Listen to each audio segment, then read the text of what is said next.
Hello, everybody. Welcome to the channel.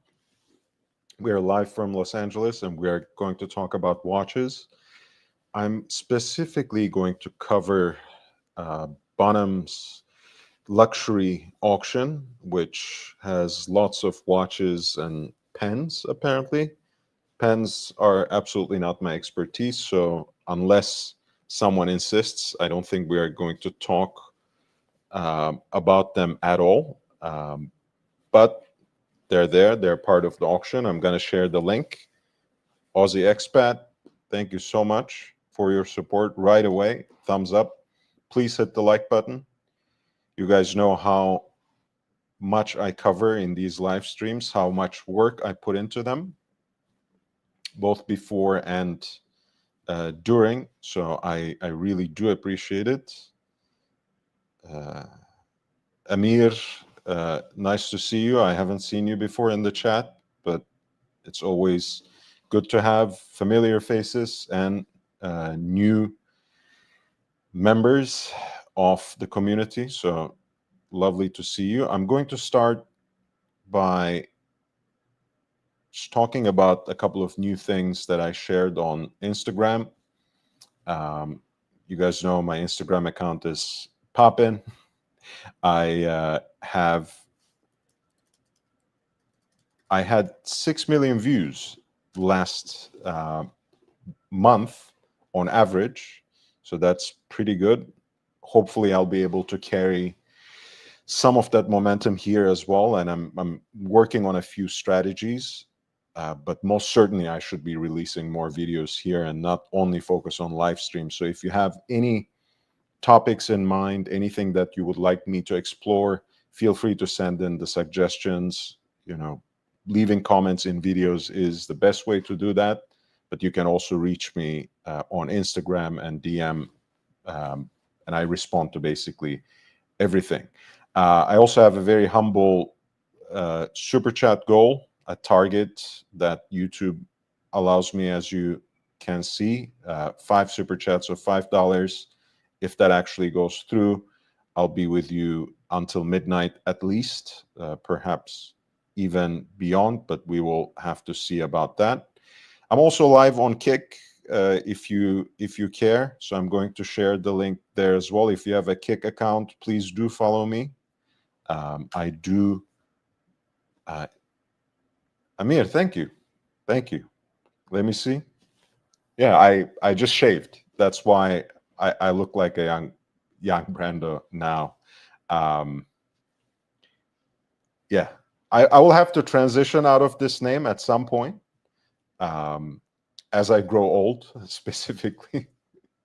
But we'll work on something. We'll do something about that. Um, the Ballon d'Or nominees were announced last year. Sorry, the Ballon d'Or nominees for this year, for 2025, were announced yesterday. For those who might not follow the sport, it's basically awarded to the best football player of the year, from out of France, from out of Paris specifically. I think France Football is the magazine's name, and it's mostly journalists, people who cover football, people who cover the sport, who vote on it. Obviously, since we were fortunate enough to have two all-time greats in our generation between Leo Messi and Cristiano Ronaldo, for a good stretch, they have dominated these awards. But this year, neither one of them are nominated. And last year, it was Rodri, who plays for Manchester City and of course for the Spain national football team as well, who won it. And he's a quintessential number six, a holding midfielder, so to speak, and an ideal team player. So it was an interesting way to announce the dawn of a new era, so to speak. And he was wearing an Audemars Piguet Royal Oak, the 41 millimeter version from the last generation, 15400, in stainless steel with a black dial, and he was largely on the night of the gala, he was wearing mostly, of course, black tie. So I think the dial also served his purpose in a way, at least from a sense of color coordination. And this was when he was presented with the award at the Etihad Stadium back in Manchester, where they were playing my lovely Spurs. But there we go. This is Rodri, or Rodrigo Hernandez, I think is his full name. Should I do the Spanish lisp? Hernandez. And he was wearing a Royal Oak. Another person who was wearing the Royal Oak, this is something that I hunted down from an Atlanta jeweler's website. You never know what you come across. Aussie Expert says, oh, I see it now. Years together and I finally see.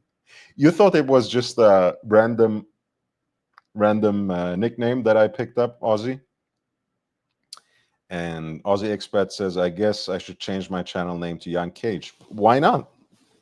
Why not? Or, you know, you can take up his real last name. You can call yourself a Young Coppola or something. And you have better genes as well. So you'll probably never have to retire that name. You can stay young for forever, for the foreseeable future at least. Apparently, Lato, Big Mama, as she's also known, Atlanta-based rapper, she was picking up a new pendant, an incredibly expensive chain that actually had pointers all over, that had the proper certifications. She's holding the pendant in her hand. Here in this picture, you can't really see that, but you can glimpse the watch that she's wearing. And again, I love how the culture of collecting watches, the horological leanings within hip hop have changed enormously just in the last few years, right? You see less and less watches, generic pieces that are iced out, whether it's Rolex or AP or even Patek sometimes. More and more you see very desirable pieces that anyone else who would collect these brands, who would aspire to these brands, would love to own. And Lato's choice is perfectly in line with that, especially aligned with AP's stated policy. I've heard this from other people too, and that has been my experience. You know, someone with a skinnier wrist, whenever I go into an AP house, I always ask to try on the 15550 and similar models, because I think with the jumbo being practically unavailable, not only at least until your fourth or fifth purchase or something, maybe I would be able to get a 37 millimeter Royal Oak. But their stated policy is literally to allocate those pieces first and foremost, if not exclusively, to women. And you see that in action here. On Lato's wrist, she's wearing a 15550 SR. It's one of those rare two-tone Royal Oaks when you think about the modern catalog. It's mostly in stainless steel, but the octagonal bezel, the crown, as well as the tapering interlinks of the bracelet, not to mention the dial furniture, so to speak, are rendered in pink gold. And I think it's quite a beautiful watch. You know, I wouldn't mind wearing one of these myself. I mean, obviously, I genuinely love the jumbo, and if it were at all possible, I would really love to own one of the new ones as well. But I think eventually I will, once my financial situation gets a little better, once I can look forward a little more, hopefully I will get my 15202 as well. Those are the two links to the two watches that I discussed yesterday. I didn't post anything today, but I have some special pieces coming up for tomorrow, so stay tuned. If you like any of these posts, or if you have a question, if you want to point out something that I may have missed, something that you can add to the discussion, please feel free to leave your comments. Of course, all the likes and shares are much appreciated, but I'm trying to very consciously have a little more interaction, right? I know sometimes the tone of my writing, the captions might be a little too discursive, a little too long for some. It might sound a little too scholarly, but I try to share as much horological and historical detail with you as possible, rather than just do what they call watch spotting. And I'm sure some of you already appreciate that. That shows in my analytics, that shows in the way that I racked up so many followers just since last November. But I would love to hear from you more, and in a public way, right? More than just DMing me. So I do appreciate all of you when you do that. Amir says, I have the previous model 15450. My wrist is 7 inches. I find anything bigger than that too large. The jumbo wear is nice because it's thin. I'm in the process of acquiring a 14790, which is only 36 millimeters. You came to the right place, Amir. I'm wearing the leather band version of that, basically. This is 14800. Similarly, it's very thin because the caliber is based on JLC 889.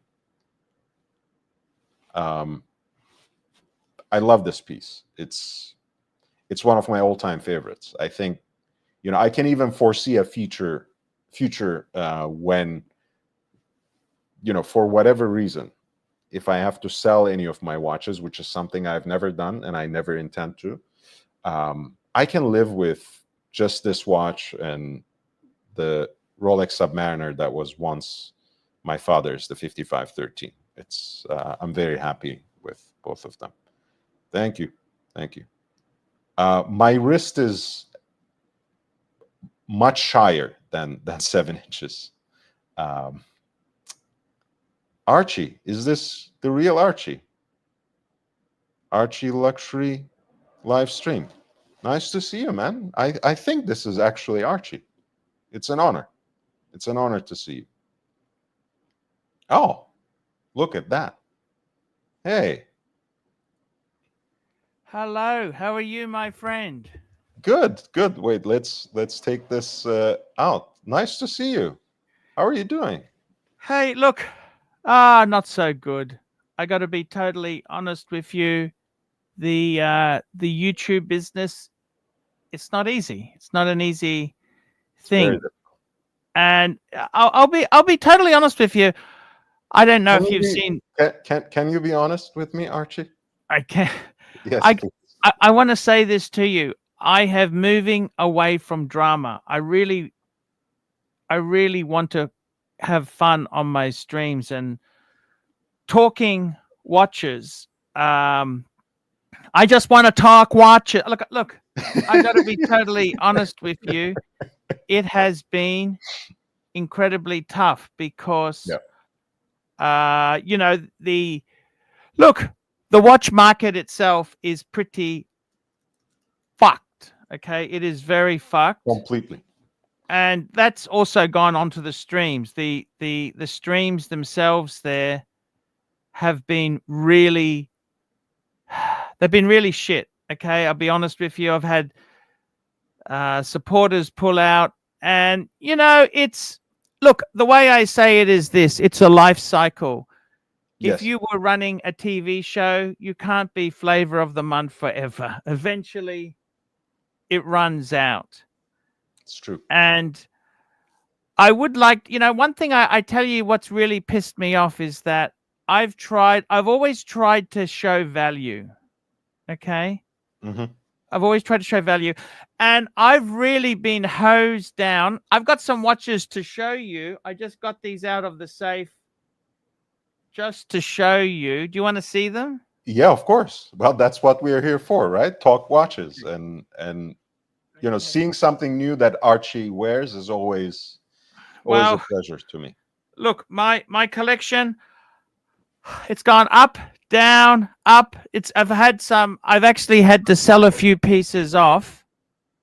It's like this. It's like you sell more than you wanted to, and I was very fortunate in the sense the person I sold them to was happy to sell me back stuff when I realized I'd made a bit of a mistake. Yeah. Okay. And Archie realizes a lot of times that he has made mistakes with purchases, with sales. That's been we got to bring that back, Archie. Like, forget the drama, but you crying about watches you sell, watches you buy back, lose. That's the best part of your show, of your personality. Let's So see it. finally, I got a replacement box. This is actually the same. This is not the original box I purchased. This was one I bought secondhand, and it was in amazing condition. It was the Louis Vuitton with the red interior. And this time I got it personalized. I took it to Louis Vuitton and they painted it. Ooh. See, It's it's like got a the Monaco kangaroo. flag, though. Yeah, the kangaroo is Actually, for the flag is anywhere. Singapore, number of Japan. country. I just like red and white, Japan, and I that's guess. the kangaroo for a Louis Vuitton. It used to say Melbourne, but I've got Brisbane and AC3. So let's have a look. Archie, All I have now. you're not an American. You don't have to say Brisbane. You can pronounce it properly. You're from there. I know, but I like to mispronunciate every. Okay, Okay, let's have a look inside. Let's have a look inside. let's You do it. and I don't want you to blow smoke up my ass. I want you to tell me the truth. Of course, always. I'm a straight shooter, Archie. You know me. Here we go. So this is the collection. All right. Well, tell me all about it. Okay. So that's the collection.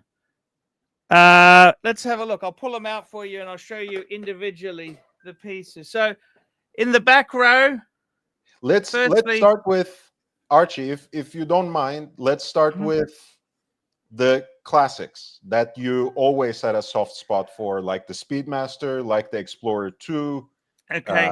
Let me show you. I'll show you firstly my holy grail piece. Then, so as you know, the World Time, of course. The World Time. So I've replaced the World Time with. I had the smaller model. This is the bigger one. This is the 5130. Okay. Right. 5130G. So this here, white gold. It's the biggest size. And I'll be honest with you, this is my grail because I've always been intrigued by travel. Okay. This has got places I really love is Sydney, Hong Kong, Bangkok, Tokyo. It's got obviously America, New York, Los Angeles. You've got this is just so that's my Archie, let's be honest also that Archie has grown in size. Archie has grown, so it's good to have upgraded to the larger case diameter. No, what I've really done is I've gone crazy on a brand Breguet. Let's see it. Okay, so my favorite Breguet piece is this. Oh, that's from the Tradition series. Yeah, tradition. This is the 7057, the 40 mil rose gold. It's got. I wanted this because it's got the. This is one of my favorite Breguets because it's not the most expensive Breguets, but it shows you just that beautiful. I remember JJ had the automatic version of this, and I thought it's probably nicer to have the manual version because it's more traditional. The model's called Traditional. I think the manual wind is probably more authentic. This is the 757BR, right? The pink gold. 77057. That's great. And it has And the power reserve. Yeah, so it's got the 2 power reserves. It's got a power reserve on the back of it as well as on the front. And it's manual wind. These on the secondary market. Now there's 4 choices. There's 2 white gold and there's 2 rose gold. They have a rose gold that the middle part is in gold, or you can get one that is in the white metal there. So this is the white. Look, beggars can't be choosers. It's what came up when I was, beggars. But the coin edging on it there, just an incredible piece. Now, with that piece there said, I then wanted another watch. This is from the Classique line. The Classique. This is the Faux Enamel. Faux Enamel. So it's actually thinner. It's automatic. It uses the 3/4 rotor. Breguet hands, Breguet numerals. It's got the sub-second to the side. It's got a secret signature you can't see, but it's at the 3 o'clock. And 40 mil as well. I'll just show you the back of it because the back is really a work of art. It uses the 3/4 rotor there. Oh, beautiful. Beautiful. Guilloche on the rotor. Okay. So that's that one. And then my third Breguet, rose gold, type 21, 42 mils. And this here has always been a favorite. It's got the brown dial. Yes. Now it looks like a double split, but what it is, it's a flyback chronograph, but what it is, the way it records the minutes. It's a minute indicator. Yeah, it's a minute. Yeah, it's so. And you know what? I can actually see it very clearly. Instead of looking at a subdial, it shows you very clearly. The one you showed before, it's 7147 in 7147, correct? In rose gold. Yeah. And I gotta be so that's my 4 precious metals. Okay. Now I've taken a lot of flack. A lot of people have criticized me for going Breguet, but I think Breguet is probably the most influential watchmaker of all time. For sure. To go with that, I've then got Force Steel. Now, the Force Steel is classic Rolex Explorer 2. This is the only watch that survived the burglary because I was wearing it. Yeah, so that's the bipolar Explorer. Exactly. I actually sold this because I sold it to a dealer and I bought it back because I thought, what the hell? I got to have one Rolex in the box. Now, that's the 2265770. 216570 because it doesn't have the 72-hour power reserve. It's the previous one. I've got a Speedy, which was actually a gift after the burglary from a couple of really good friends in Australia. That's the 3861. I'm just trying to get it to focus. Just a beautiful piece. Then I've got this watch I've taken a lot of flack for. People call it the Hillbilly Tourbillon, but I really love it. It's the Zenith El Primero Open Heart. I know you had one of these previously as well, Yeah, right? I did. I sold it actually before, but I've got this one. Okay. Hmm. And then finally, just one crazy piece 47 mil Monster, the PAM 662, the Radiomir 662. Nice. And that's got the faux chocolate dial because they were a brass dial that was black. And when they did the process to make the loom, it turned over time the dials turned chocolatey brown. So that's the story. So there you go. That is my 8. What do you think? Well, I'll start. I'll start with what I don't like. I will not use a derogatory term, but in general, I'm not a huge fan of the Zenit brand. Sure. So um, we can forget about that. You know, everyone makes mistakes. Even the great Archie Luxury World's makes first mistakes. automatic chronograph. Sure, sure, but And that so was good that. Rolex used it. Rolex used that movement in the Daytona.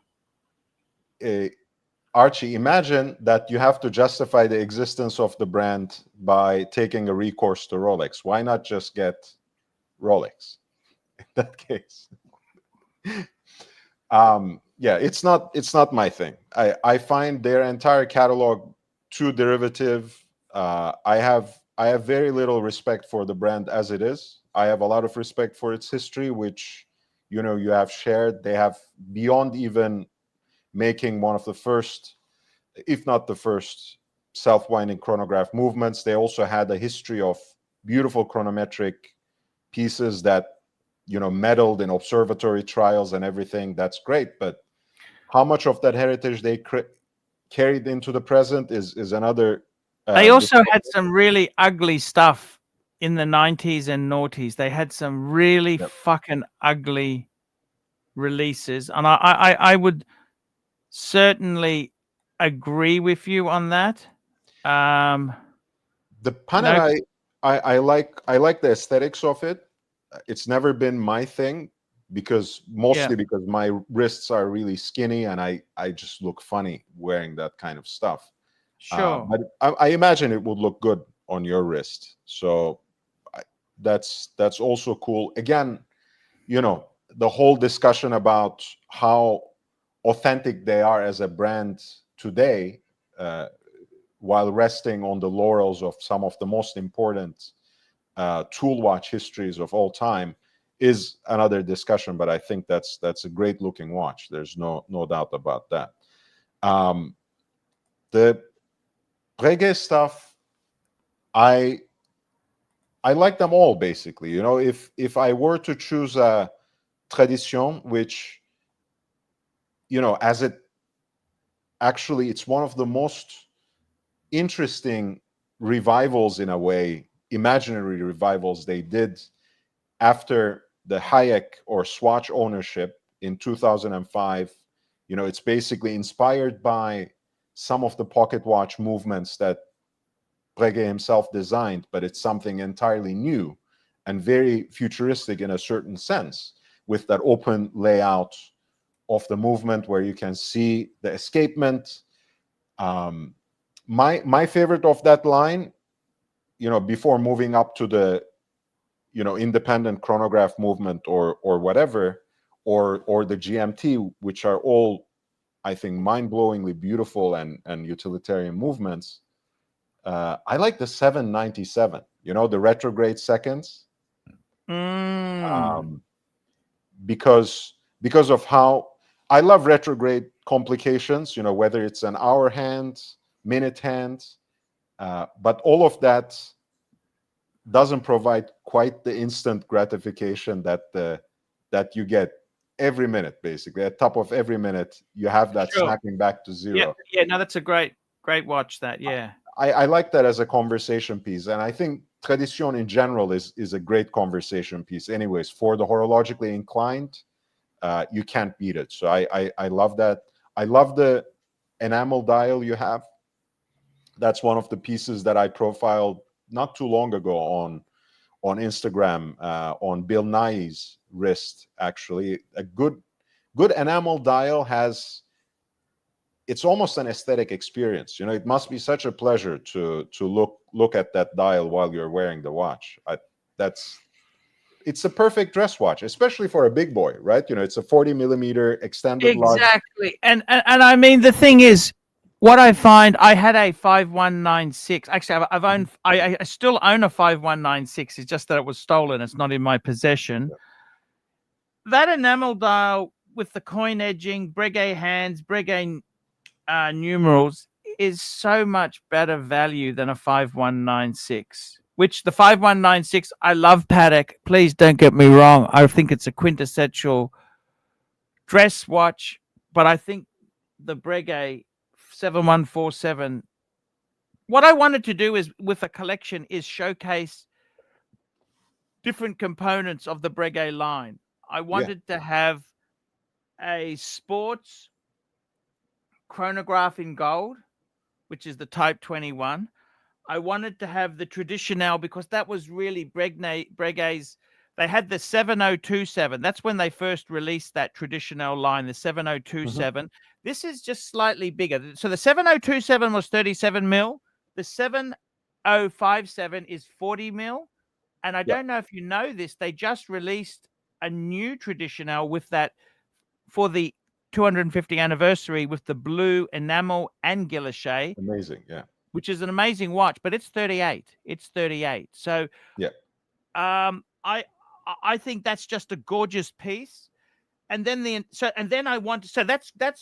Traditionnel has the enamel. So it has the guilloche for the, it's actually guilloche for the time there, right? Yeah. It's got the guilloche pattern on that's a proper guilloche dial. I wanted then my 7147 to be a completely different effect, and that's why I went for it as an enamel. So I've got guilloche. It represents the brand itself. You got guilloche with the Romans, and then you've got the enamel with the Breguet numerals. And you see that? One thing I want to say is, and excuse my French, but a lot of the major brands do so much fuck shit with what they call guilloche dials. Breguet is one of the only brands that have actual engine turn dials by hand. It's really important that they are keeping that craft alive. And again, with the enamel dial, you can say something like, it's so elegant the way they do that off-center seconds dial in that watch you have. Just that subtle recess into it. It's a beautiful watch. And like you said, like, you have the Breguet numerals on the enamel dial. You have the Romans in the guilloche dial. Exactly. You have a very nice range. And also, my problem with a lot of the more contemporary Breguet, and that's why I love that 250th anniversary edition, actually, with the way the cases are designed with the extended lugs at 40 millimeters for someone like me, again, with a skinnier wrist, it's a little too big for me, especially for the style of the watch. For you, I think that's a great size, great pieces. I love them both. You know how much I like the Type 20, and a lot of my enthusiasm for the reference 3800 that I have in stainless steel, the classic Type 20 aesthetics has a lot to do with you, right? With the way you have introduced that watch, with the, as you remember, it has one of the best packaging, one of the most wonderful and playful presentation boxes of all time, right? That cross section of a wing that you have for the Type 20. But the Type 21, again, for you, it's a bigger watch. it shows also more than, I mean, a flyback chronograph, it's already quite cool, but Type 21, from the point of view of complications, it's a little fancier, it's a little nicer. Again, if I could pull that off, and if it didn't have that stupid date window at 6, I would probably go after that myself. But I love the fact that it has a centrally deployed minute hand. That's a great watch too. That is an amazing thing, and it's actually quite difficult to do that. To actually Yeah. have that, that is not an to stack it is actually quite difficult. So the collection, what do you think? You like it? You like it? You like it? I like it a lot. You know, like Why do I get so much flack? Everyone says, "Oh, Breguet, the shitters, the shit." They just because they can't.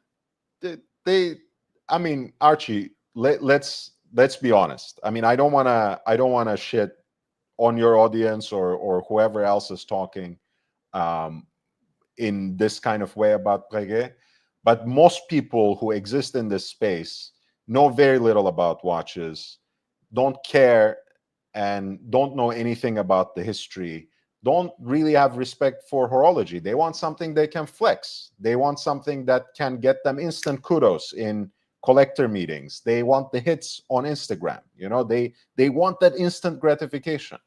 Breguet is for people who value time, who can let it simmer, who can let it sit.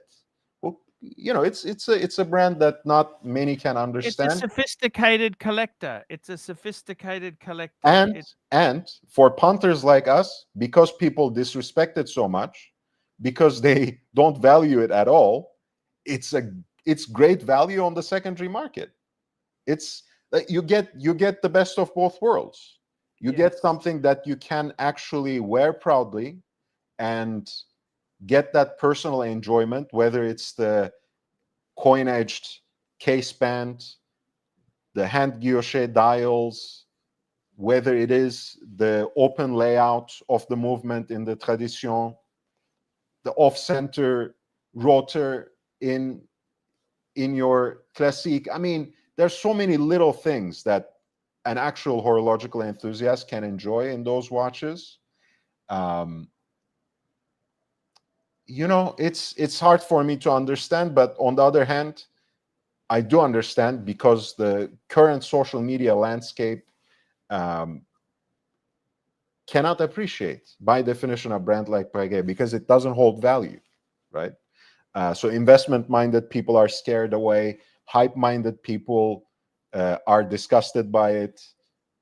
That just means there's more for people like us who actually like and enjoy those watches. Now, I mean, the obvious ones I didn't even comment, right? You know, I love the Polar Explorer. I prefer the 5-digit reference myself, but once again, that's the difference between our styles, right? And well, between also you've got a wrist smaller size. wrist. So if you've got Yeah. a smaller wrist, the 5-digit is better, especially in the 42, because that's a 42. It's a big. But Archie's it's a big boy. chunky monkey. But Archie's for a big boy. collection, for me, these are. Do you think this is better than the collection I had before the burglary?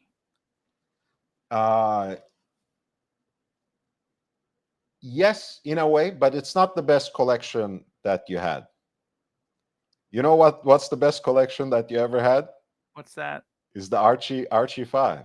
Archie 5, yes. Archie 5 will forever remain historically the best Archie collection ever assembled. Do you have any visuals of that, any photographs, or can you share which watches you had in Archie 5? Yeah, actually, that's an interesting question, actually, because the big thing with that collection there, 5 pieces, it was a Breguet Type 21, Type 20. There was, I'm just going to find it. Okay, let me find this up here. I'll see if I've got a picture I can bring Please. up on the screen for you. Let me have a look. I got to tell you, that was such a fantastic occasion to have these watches. Guys, I had please hit the like button for Archie's collection, for I had the the world time he's time. sharing with us. I had the annual calendar. Again, that was probably a little bit too small for me in hindsight. Mhm. I'm just trying to find. I know I got it somewhere. I gotta just see if I can find it easily. I gladly bring it Hey guys. up By the way, there. guys, again, I'm very grateful that you're all here. I hope you hit the like button, and you know, a super chat or two once every so often wouldn't be too bad either. I I must say appreciate to that. you, um, the the thing is, it's with my collection. I try and have a collection to stimulate feedback on my daily live stream. You Sure. got to understand that. I try and have some stuff to stimulate feedback. And the Archie Well, 5 was the 5107. I'm just going to call it up 5107, yes, the collectable. 5035 annual calendar. Yes, sir. Uh, I also had the Breguet Type 20. Yes, sir. I also had the I'm just going to bring up one picture here. This is just the two paddocks that I used to have. Yes, sir. Unfortunately, that annual calendar, I sold it and I bought it back, and it then was stolen in the burglary. Yeah. So I had those two paddocks. I had the Breguet in steel. I had the Reverso Grand Date in steel, Yes, and sir. I had the AP, the 14. What did I have? 790. 14. The Yes, 36 millimeter 36 integrated mil, bracelet. Yeah. 14, 5. Yeah, that's exactly right there. And look, I got to tell you, in recent times, I've actually had to sell a little bit off. I ended up, well, my collection actually was about 10 pieces. I had a bluesy, and I Mhm. also had a gold Jaeger LeCoultre master compressor chronograph. That's right. Okay. And I sold those. Well, look, I'll be honest with you, for as Patek would say, for personal reasons. I honestly needed the money. Things haven't been so great. I went to Geneva. I went to Watches and Wankers actually, and that This was okay. expensive. Geneva is a very expensive city to go to, and it's unfortunate. I've got to tell you, Ah, it's unfortunate. Um, sorry to interrupt you, sometimes, Archie. Can I yeah, entertain these two super chats very of quickly? course, Corporate please. office, thank you so much, $5. And Elts says, young Brando, whom do you believe should have won the Ballon d'Or last year? You should profile Xabi Alonso's collection sometime. He doesn't go for the hype. I love Xabi Alonso, by the way. I loved him as a player, and I really appreciate him as a coach. Hopefully, he will be successful with Real Madrid. It will take time. I hope they will have the patience for it. Last year, look, I think Vinny Jr. had such a bad season last year. It kind of eat away from the credibility of that claim. But I genuinely think that he had a great season. He led his team to the glory in the Champions League. They won the league that year too. I think he deserved it. Of course, Xabi Alonso won the the European champ. Sorry, not Xabi. What am I talking about? Rodri, of course, won the European Championships with Spain, but that was by far not the best season they had with Manchester City. So I feel Vini edged it for last year, but this year he's not even going to be in conversation.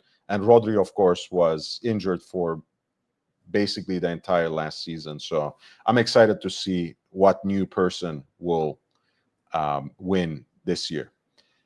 Archie, I'm sorry to hear that you had to sell the Bluesy and the Master Compressor. But it's, I think, if you have eight slots in your watch box, and yours is a very special box down to the customization, um, nine should be the maximum, right? Eight, one on the wrist, eight in the box. You don't need 10 watches. No, I must tell you something, and I want to tell you, I went through. See, the thing is, when you do YouTube, it's everyone is very aggressive and brash with you, but it was a big tragedy. And then I lost a son, I know which is even a that. bigger. It made the theft look like a mosquito bite. Yeah. And I got to tell you Hmm. honestly, you know, I actually had some enjoyment, a little bit of enjoyment. Let me just see these collections, they don't just happen instantly. Okay. What happened was I was in Hong Kong last year. I actually met Tim Mosso. Mhm. Okay. He actually touched that Breguet Type 21. He touched it. Okay. And he's a lovely guy. He's a true gentleman. And my friend, who's a watch dealer, he sent me a photo of a Breguet he just bought, which was the 7057. And I immediately said, I gotta have it. I gotta have it. Please hold it for me. Hold it for me. I ended up buying, I ended up trading my Type 21 to get it. And in a month or two later, I realized, what the fuck have I done? I want my Type 21 back. And as I was in Sydney, there was a secondhand dealer who had the 7147 for sale. And I ended up buying the two. I bought my Type 21 back, and I bought the 7147. Now, the reality is I probably bit off Frank Sinatra my way. Sometimes I bit off more than I could chew. Right. Okay. Because people can criticize these Breguets, and they are amazing secondhand buys. They are still expensive. They still are really expensive. Yeah, it adds up. It adds up. And I've got to tell you, I want to say this to you. I might actually have to downsize again. Okay. Ooh. And That's a dilemma, because now you are facing, like you said, there are obvious candidates, but let me tell you that my won't problem, that young that won't Brando. give you a lot of cash in return. Frank V, best watch talk gurus. Thank you, man. Archie is Yes. the guru. I'm still learning the ropes. I must say this to you. I actually had, I don't know if you remember Kelso. Kelso, he works for Happy Jewelers. I have met him. Yeah, I know who he is. And he's got a remarkable collection. He's got two pieces. Uh-huh. He has a 5320, that's the perpetual calendar with the Yeah. cream dial. And he's got a Batman. That's Hmm. the GMT Batman with the blue and black bezel. And I'll be honest with you, if I have to really downsize, I tell you honestly, if I have to downsize, and it won't be because I'm downsizing,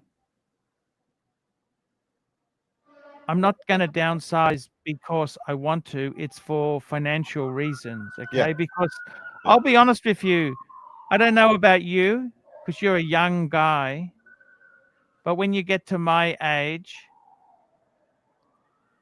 employment prospects after you've been self-employed for over 10 years can be quite bleak, okay? I can imagine. Yeah. And you know as well as I came from an IT background, and that's an area which is having a lot of turmoil with AI and outsourcing to foreign countries because of costs. It's to get so to go back to employment there is difficult, particularly when I've been out of the game for 10 years plus. And IT is like, the paradigm shifts every so often. It So moves so quick. It moves so quickly. Yeah. So I must tell you, I would probably, if I have to keep a collection, I'd probably reduce it to 4.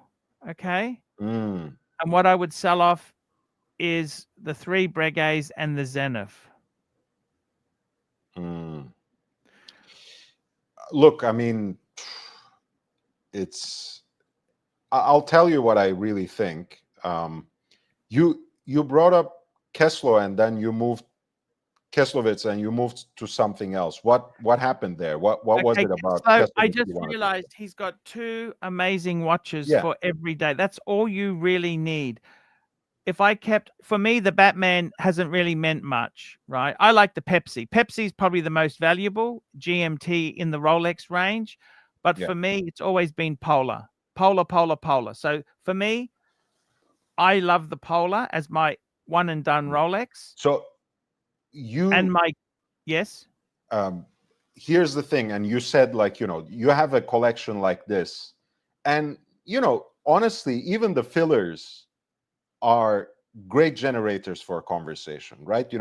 The fact that people give you flack for the Zenith, for the PAM, for everything else, it's a good thing. It's a good thing for your show. I'm not going to deny that. And for you, Keslovitz might have the luxury to have a 2-watch collection, which again, I wish I can go back to those times, to my father's generation, where they had just one good watch and they were done with it, right? But we are too degenerate to go back to that mindset. I can't do it. Even if I didn't have the social media presence, I couldn't stay satisfied with a single watch or even 2. So for you to downsize, it's not going to be down to 2 watches, and even 4 seems a little too hopeful. But let's brainstorm together. Gondog says, great to finally catch your stream again, YB. Nice to hear your feedback on Archie's collection and reminding him of the Archie 5. It's my pleasure, Gondog, and nice to see you as well. Bateman, 375 New Zealand, and Gondog's was 50 kroner. Wrist check, cheers, YB, and AC3. Well, AC3 showed his entire collection. He should do a wrist check too if he's wearing anything. I'm going to put this on. I'm going to put on this watch here. He's putting on the 5130G. Can I share a story with you? Please do, as I show mine. Okay.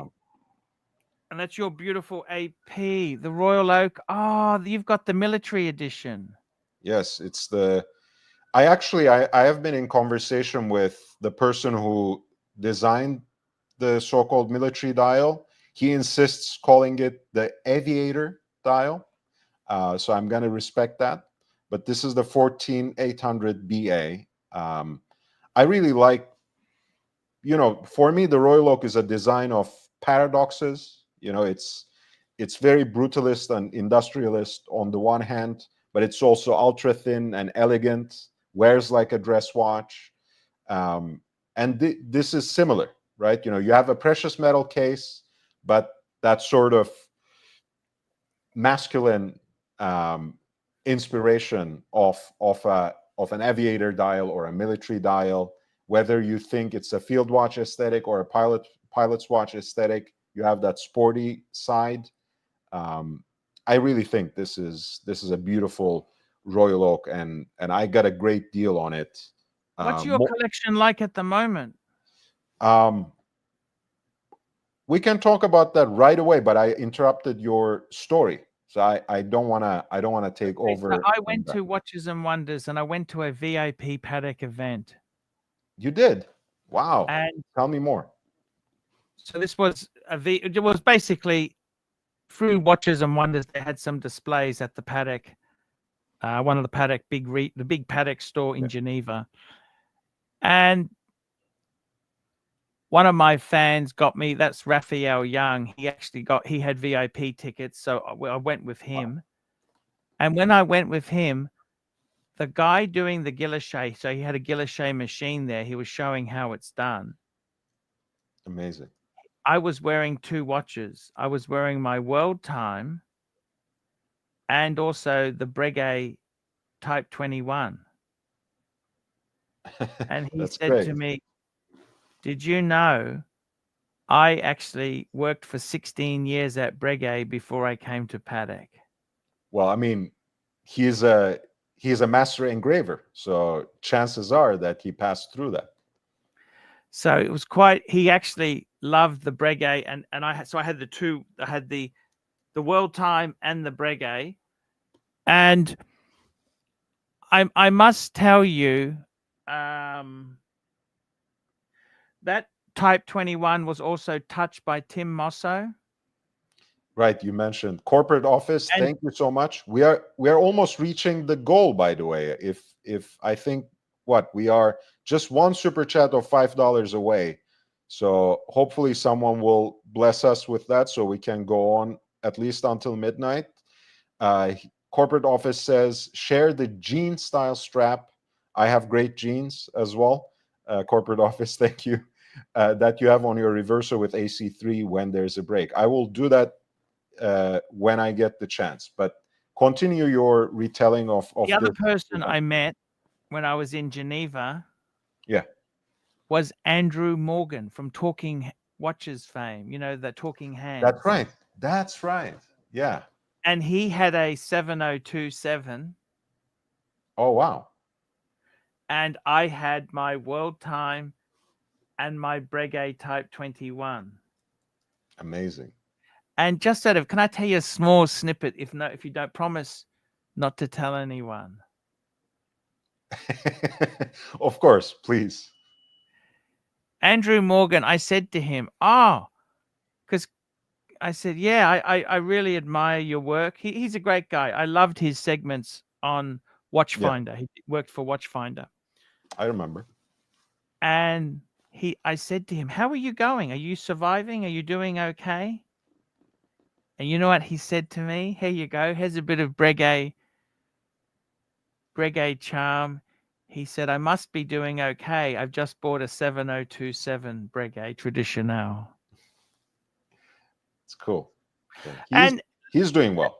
Let me ask you, do you think for me, I need, as a presenter of my streams, I mean, obviously you don't need any watches to be a presenter, but to have the kudos, how many, do you think what's the minimum number you would say I need? Honestly, you have established your credibility already. If someone can get away with a 2-watch collection in this space, it would be you. I still don't think it's enough material for someone like you who is present day in, day out with your personality, with your own watches. My problem is, right, I really love the world time. That is my grail. When you say what is my grail, I tell you this story. I'm a great believer in projecting. You think of good thoughts. You know, I know people would criticize The Secret and say it's all bullshit, but I do believe you should think of what would it be like to have a Ferrari or a Rolls Royce. I still think it's good to think outside. When you've got pressure and problems, sometimes it's nice to say, what would I buy if I won the lottery or whatever? You know what I'm saying? No, I think, look, you know, that we usually criticize, and we are criticized for using the term grail so loosely and always looking for the new watch, even after we achieve that aspiration, like you did with your world time. But on the other hand, you know, I think there is something about that aspiration, right? If we didn't have that aspiration originally, we wouldn't have gotten these luxury watches in the first place. We wouldn't have. Let me tell you, my love for having the world time goes back a long, long, long way. In the 80s, I remember a guy I was friends with, who I must say I haven't seen in 30 years. I wouldn't say we're friends because he hasn't made any effort to be friends with me, but we used to both enjoy Classic Car Magazine. That's the British magazine on classic cars, especially European, Italian, German, British vehicles. And I remember I was always loved that's my love for Louis Vuitton, because they always advertised their luggage, and the way they would sell it is they didn't sell it as being cheap. They always sold it as Louis Vuitton. It's the attachment to exotic travel. Exotic travel. That's the whole thing about it. And that's with the World Time, what I loved about the World Time was the fact that the World Time itself, when I think about it, travel became a big part of my life. Okay. And I've always been intrigued by, I remember, so when I was depressed and it was shit, I got to tell you something. I actually thought to myself, what watch do I want? And I thought to myself, I want a World Time, because Patek had just released the World Time in the early 2000s. I was in a swimming pool in Pattaya and thinking, what would I buy if I had unlimited money? And I remember thinking to myself, you know what? I wouldn't get the platinum one. It's too ostentatious. It's tempting fate. I would want the white gold one. Now, when I was doing this, the 5130 had not been released. They still had the 5110. But for me, I had the 5110. I told you I lost it in the burglary. It was stolen in the burglary. This is the perfect modern replacement. For me, that is, some things, sometimes you don't realize it's a grail until I've had some I'll be honest with you, I've had some financial changes, okay, and I've had to really look at my budget and my spending and situation, and that's why it's come up. Do I sell it? Do I sell it? Do I sell it? And I'm kind of thinking, you know what? You Try can. and keep it. You can. Everything, everything else can go. That should be the last one. And you can reinvent your grails. You can go after other things, but I I think just want, that is it.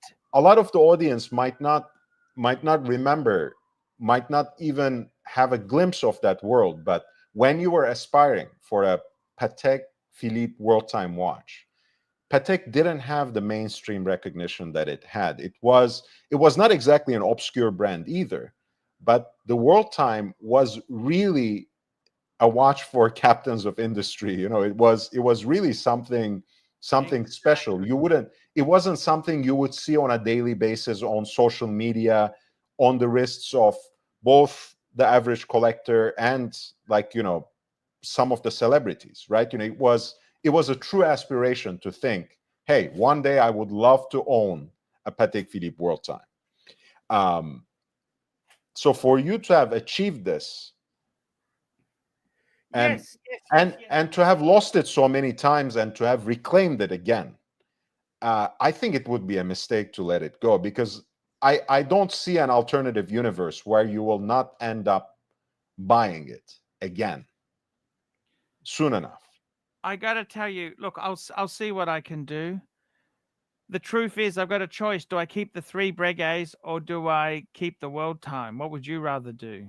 Oh, you know how much I love Breguet, and my love for Patek is not unlike yours, very specific, and pointed. I don't have that sort of enthusiasm for the entire brand. Despite that, I would say sell the Breguets you have, keep the World Time, because again, I know, as much as I know your story, I feel that's the Archie luxury watch and not the Classique. Enamel dial this, enamel dial that. You are, the World Time is the first watch I remember when I think of Archie luxury. Even though, again, in every single collection you have assembled, World Time is never my favorite watch. My personal favorite, but it is the one that has been so consistent. It is the one that you went back to. It's the one that you can't escape. If you sell it this time, and keep the Breguets. Down the road, you'll sell the Breguets and get another world time. I can assure you that. Do you think I should try and just keep the 8? Just keep the 8 and stop? If you can do that, if you have the luxury, why not? If you can trim the fat, that would be the ideal situation. But if the finances dictate it, and again, Breguet still commands relative value on the secondary market, right? Not vis-a-vis its actual retail price, but like you said, because these are precious metal watches, and again, for the right buyer, they can still mean something.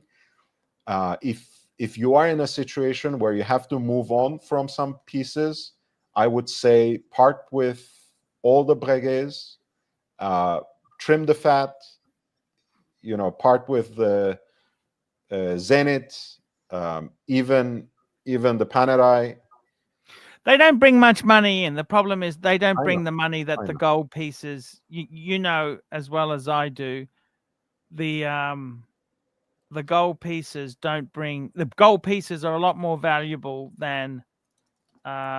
Yeah, I mean, to be honest with you, I basically sold my bluesy and replaced it with the enamel dial. Do you think that was a mistake? in a way, yeah, yeah. Um, the reason I'm saying that is, again, I remember Archie goofing around, horsing around in the pool with his gold Submariner, with his big fuck off watch.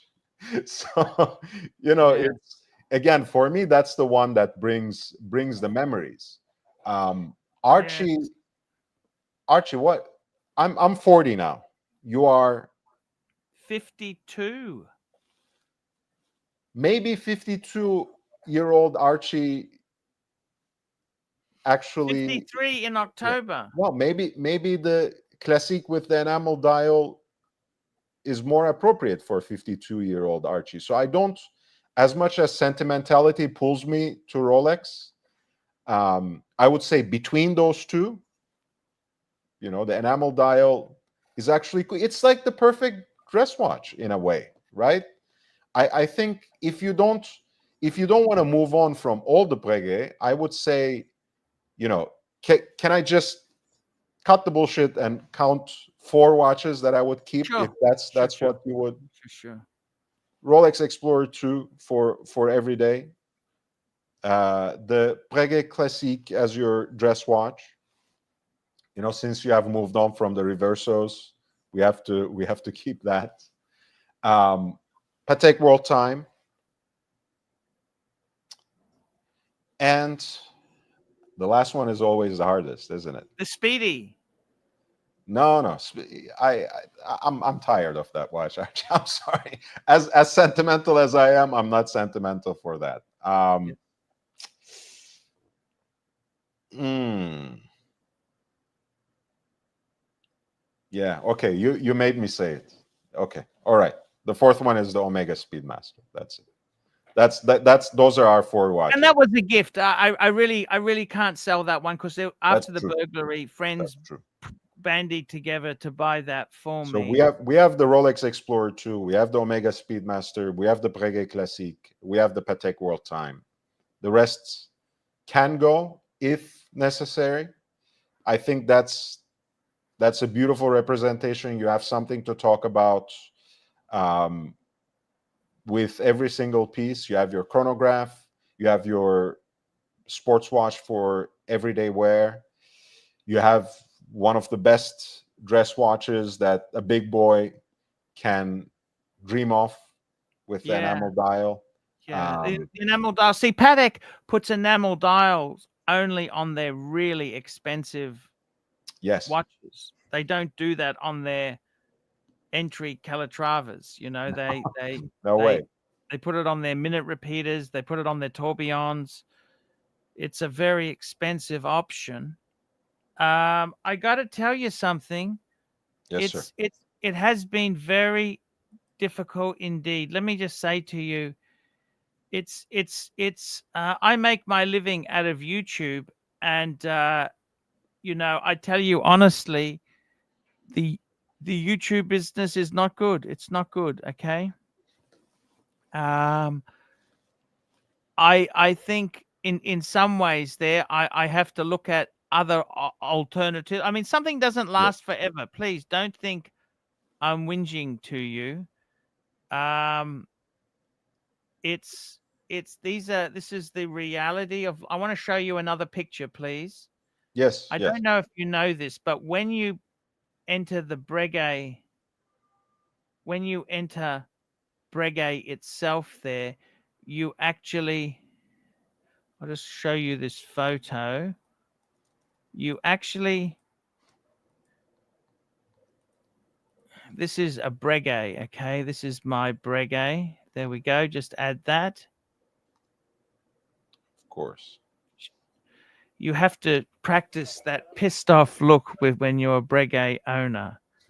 That pissed off, you can never smile when you wear that The stiff watch. upper lip, as they say. Yeah, The you have stiff to make sure. upper lip there. You need to be completely pissed off. I'll show you another picture here. That's This is, I love amazing. to That's show amazing. you some pickies. I'll pull up.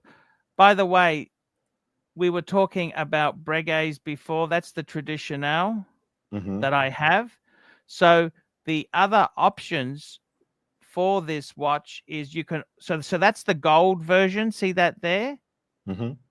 And I have You have this one. one. Yes, that's Yeah. what I have. Look, which one's better? You know what? There's, and they also do it white gold and white gold with the yellow and the blue accent there. So that's the four choices. Yeah.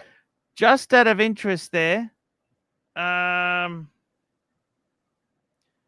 they've also got, they also have, this is the special one they released. Yeah. And they also have a simpler boutique model 7057 with a blue guilloche dial. That's boutique exclusive, but not an anniversary edition. In white gold, I believe. Let's have a look. If you go to the previous page, that down there, I think you had it. Scroll down. I think the one in no, that's not it. The left one, no, that's the anniversary. Okay, let Yeah. me see.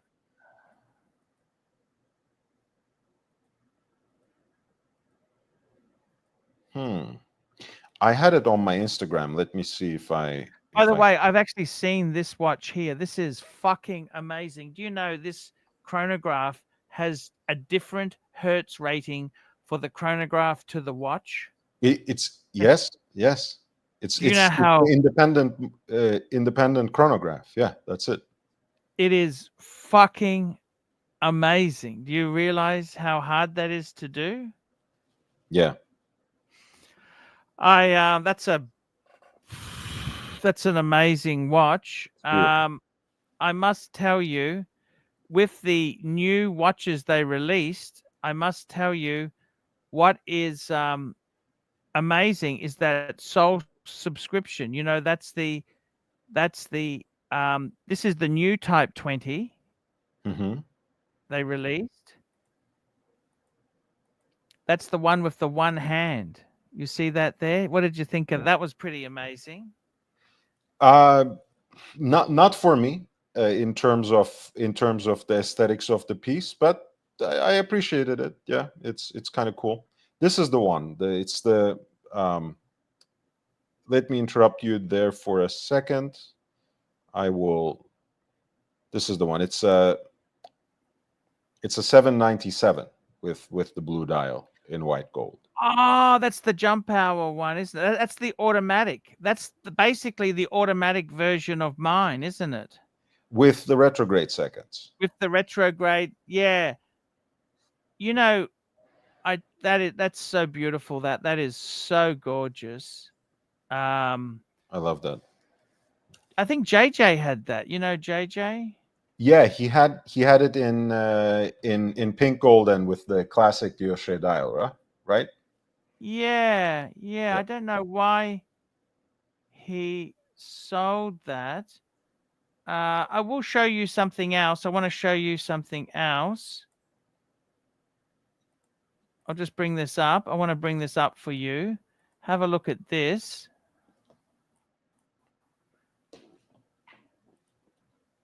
Let me see. This is the 3 Breguets together. There you go. Oh, that's cool. I mean, seriously, who the fuck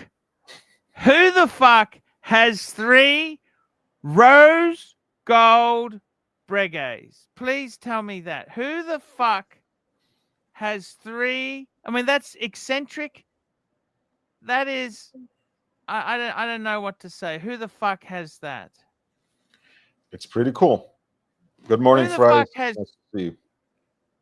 Who the fuck has 3 rose gold Breguets? I mean, is that ridiculous or what? What is that in your opinion?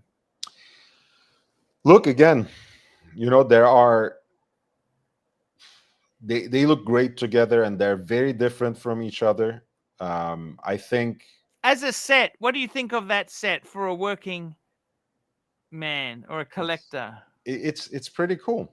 It's pretty cool. I mean, again, Then after the burglary, I had 4 Pateks. I Before don't the want you burglary, to I don't I had want you to part with the world time. That's the problem, right? If we are moving pieces around, that has to stay. So that's why I can't advise you to keep the 3 Breguet pieces. And it's a little, again, for people, for the average intended audience, it's a little too much, right? Having 1 Breguet in the collection can be interesting, can be quirky, can be something different as a flavor. Again, if you are going to continue on YouTube, but having 3 Breguets, that's a little, that's a lot. That's a lot. And they actually said to me at the saloon in Geneva, they don't have many like with Patek collectors, there's people who have 10, 20 of them. Yeah. But with Breguet, they said they don't have many people who have 3 rose gold Breguets. Not really. No, I mean, you have to be really deep into that. But again, these are, yeah, That's the equivalent of reading the Bible in Hebrew to get the real meaning from it, it doesn't, it's also like when you have 3 stainless steel Rolexes, that's no one would look down upon that, but that's in a way too much, because all Rolex watches, essentially, barring minor aesthetic differences, are the same watch. It's an Oyster Perpetual, right? It's a waterproof case with an automatic movement, and then you have sometimes a complication added to that, sometimes just a few aesthetic touches in terms of the bezel, colors. But here you have a range where you would be hard pressed to find in so many other brands catalogs. Forget about in 3 watches. So it's actually a good trio. That's why it's difficult for me to say, hey, sell them all, or sell 2 of them, keep the classic, keep the world time, and keep the Is that Explorer 2, keep the greater than Speedmaster. the sum of the parts? That 3, is that greater than the sum of the parts? Absolutely. For something like the Breguet Tradition, you have to go with today's independent watchmakers. There are not many watches like that you can get from an established brand, right? It's really it's a very rare treat in terms of horology. At that price point, especially on the secondary market, it's And let me just tell you difficult to something, replicate it. give you an idea. What I paid for those 3 Yeah. is equivalent to buying the traditional at retail. There you go. What would you rather do? What do you mean? Would you rather buy one traditional from the dealer at retail, or would you rather buy the 3 secondhand? Archie, I've maybe you don't know this, but I've never bought a single watch from retail. Like I've always Retail bought is on for the secondary suckers. market. It's for suckers. Well, I mean, if you want to put it that way, but I'm like, there's a lot of flourish, and there are a lot of different moving parts that go into making a luxury retail experience. I don't want to deny people that. I don't want to bash people for enjoying that necessarily. I understand the appeal. Let me I've throw one other equation at you. I've never I've never been a fan of it. So I would rather get these 3 pieces than buying a single Breguet at retail. Absolutely. Okay, instead of selling off the Breguets, I've got one other thing I could sell off. What is it? What is it? Besides my soul. Or a couple of organs, maybe. Okay, I will bring it up for you. I'll bring it up for you to have a look at, because these are difficult choices. You've got to realize there is one other thing I could sell off instead of selling the watches, and I'd like to hear your opinion, because you are a dapper man. Let's do it. Let's do it. Thank you. I appreciate Should I that. sell this off? Let me see. It didn't appear. Oh. I'm not a car. I'm not a car person. So take the bus, sell the BMW. Do you like BMW? I don't like German cars, actually. Maybe that's not such a surprise, but I like Italian stuff if I could ever afford it. If Italian stuff worked, I would like it too.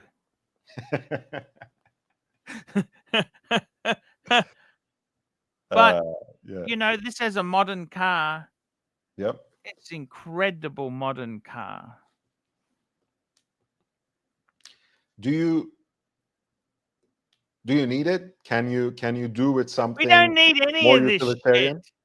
We don't need any of this shit. I know. But do you like your car more or your watches more? I have mental problems. I'm having mental problems. I had a friend of mine. You know what my friend of mine? That much is what clear. A friend of mine said to me? He said, "If your watches and your car makes you so happy, why are you so miserable?" That's a very difficult question, Archie. Now, you know how I answered that? That's You because I'm fearful of losing them. Right. Does that make sense? You would be more miserable without them. That's for sure. I mean, I've loved this car. Yeah. I really love this car. And yeah, look, I'm not a car guy. I'm not a car guy. So I would sell the car in a heartbeat and keep the collection. But that's just me. Because you have another car, right? That would get you from point A to B. The funny thing is, I was offered. Yes. I rang the dealer last week and said, "How much can you give me for the car?" Because technically, I actually owe money on the car. Okay. I see. Okay. You don't even have the pink slip, huh? No, it belongs to BMW Finance Australia. Shit. What they offered me was exactly what my dealer friend offered me for the world time. 35,000 Australian.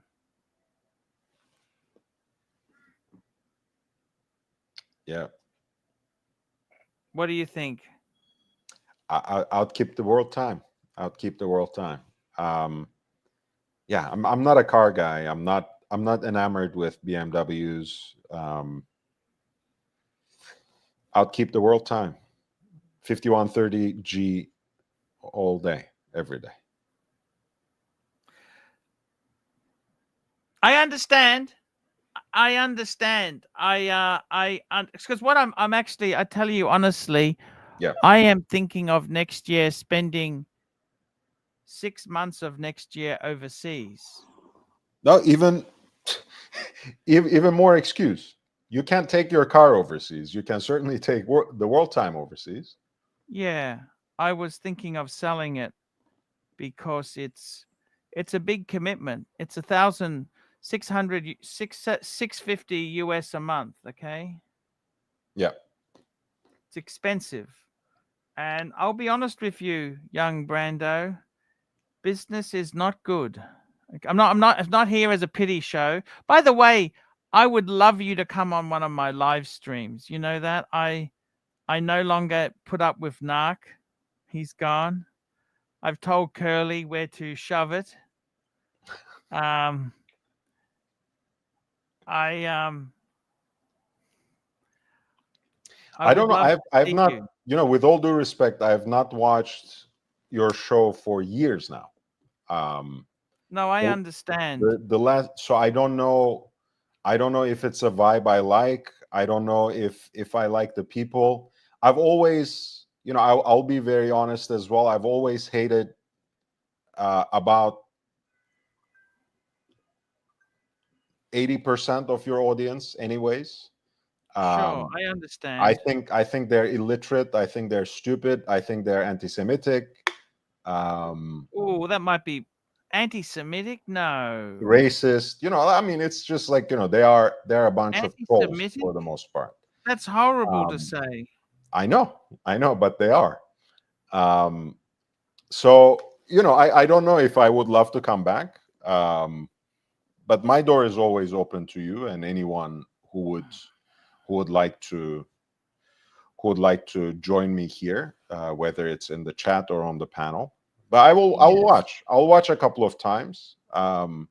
If Yeah, I I would think love to. Look, I it's tell you right, honestly, I'll I join. would love to see you. The watch space is not a healthy space. I don't care what anyone says. It is bloody tough. The watch space is not a easy space. I had a great time here, and unfortunately, um, unfortunately, it I must tell you, I've got a little bit of building work on my house. Let me show you By the way, what's look, I want to clarify this. Again, yeah, as an inspiration, you have always been very important to me. Your channel, your collection, your personality. I appreciate all of that. But again, no matter what people think here, and whether they have gotten to know me on that live stream or whatever, I've never liked your live stream. Never liked the people who hover around it. just I bring up never, this I picture here. never, This is what I, I'm dealing with, I young never, Brando. I I'll show never, you I never, real I world never. problems. Bring this up. Bring this photo up. Okay, I'm sorry. I never appreciated the way you treated me, and the way you kissed up to Tim, um, rather than appreciating the actual value and knowledge that I bring to your show. And I will never forget that. I'm like that. I'm spiteful. Mhm. So I don't think I will come back. Just to put it out there, I'm grateful, but I'm not indebted. So that's that. Let's see what you want to show. That's quality 70s workmanship. Look at this. This is the foundation of your house. This is one of the stumps. Look at this here. Do you like the way what the fuck? And that's where the termites ate a bit out. Oh my god, I'm so sorry, man. Yeah. Yeah. So look, no hard feelings, okay? I tell you, I always liked you, okay? I liked you. I Well, you honestly have hard feelings are on my part. You have no reason to have hard feel. I did free yeah, work for you for weeks. I So know. I you know. are not allowed to have hard feelings against me. I like Um, you. That's why I come on. I saw you on and I thought, you know what? I'd love to say hello. And I tell you, I do a daily stream 6 days a week. It's fucking hard. doing a daily Yeah. stream. It's and you know, I got a guy called HR. He comes on my stream. He's always at you. What are those Breguet shitters? Sell the Breguet shitters. Sell the Breguet. Sell the. And I'll be honest with you. I'm not making much money. The last thing I want is some dickhead constantly barraging the Breguet purchases. I mean, I understand they're not for everyone. I get it. But I think anyone who appreciates watchmaking has to tip their hat to Breguet. Absolutely. Okay? They have to tip their hat to Breguet itself there. How have you been? Tell me this. How have you been? I have not spoken to you for a long time. How have you been? I've been okay. I'm slowly coming back to YouTube. I've built a respectable following on Instagram in the meantime. I have about 23,000 followers there, 6 million views per month, which is not too bad. Is that monetized? Do you earn a money? It's getting there. I've gotten a couple of deals so far, but What do you think of this it's not enough. collection here? This here, just it's my collection. Instead of an Explorer, I've got a Tudor Black Bay. What do you think of that idea? No way. No way I'm trading a Tudor for the Explorer 2. That's because I hate Rolex. The hype. They're hype. You know what I mean? Tudor is just hype for those who can't pay for the Rolex. I mean, it's let's be real for a second. I don't hate Tudor. I gave that Tudor to my son for his 18th birthday. I love them both. I love both Rolex and Tudor. But if we are going to talk about hype, that's what it is. What do you think? What do you think of the NATO strap on the Breguet? Yes, no, maybe. Tell me. Not that one. I think probably something like a Black charcoal with gray. white edging there, maybe. Yeah, that looks already better. That Okay. looks already better. Okay, fair enough. I've got something. I'd just like to show you a couple things here because give me 1 second. I wanted to show you the strap that I have for my Reverso that corporate office wanted me to show you. Oh yes. But you By can the way, continue talking. let me. Oh, can I show you my favorite retrograde piece? Do you want to see my favorite retrograde watch? Please.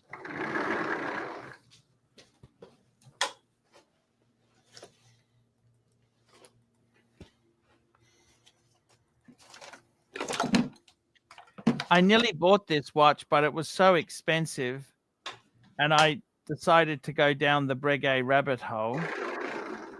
All right. So I'm back.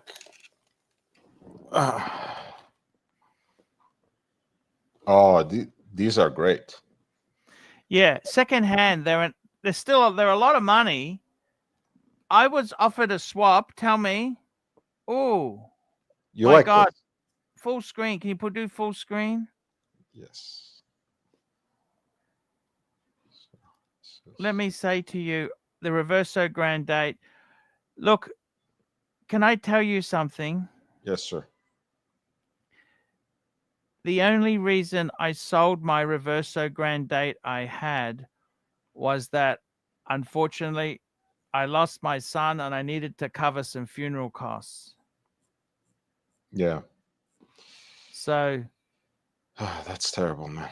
sorry, so that's the only reason I sold it was that. See, what happened was I had somebody who said to me, if ever you have a Reverso you want to sell, let me know. And I thought, fuck, well, I need the money now. You know what I mean?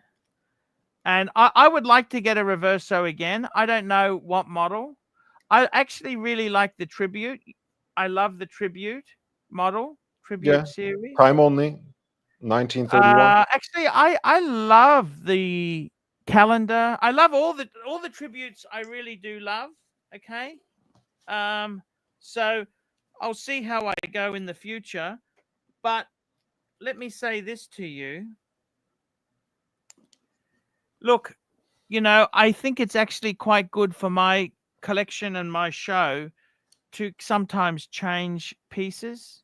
I think that I is quite understand. healthy to do that. Your reverso is beautiful. Oh, what full screen? Full screen. Full. This is this Oh, is a fuck canvas yes. I canvas love strap. it, man. Yeah, that's beautiful.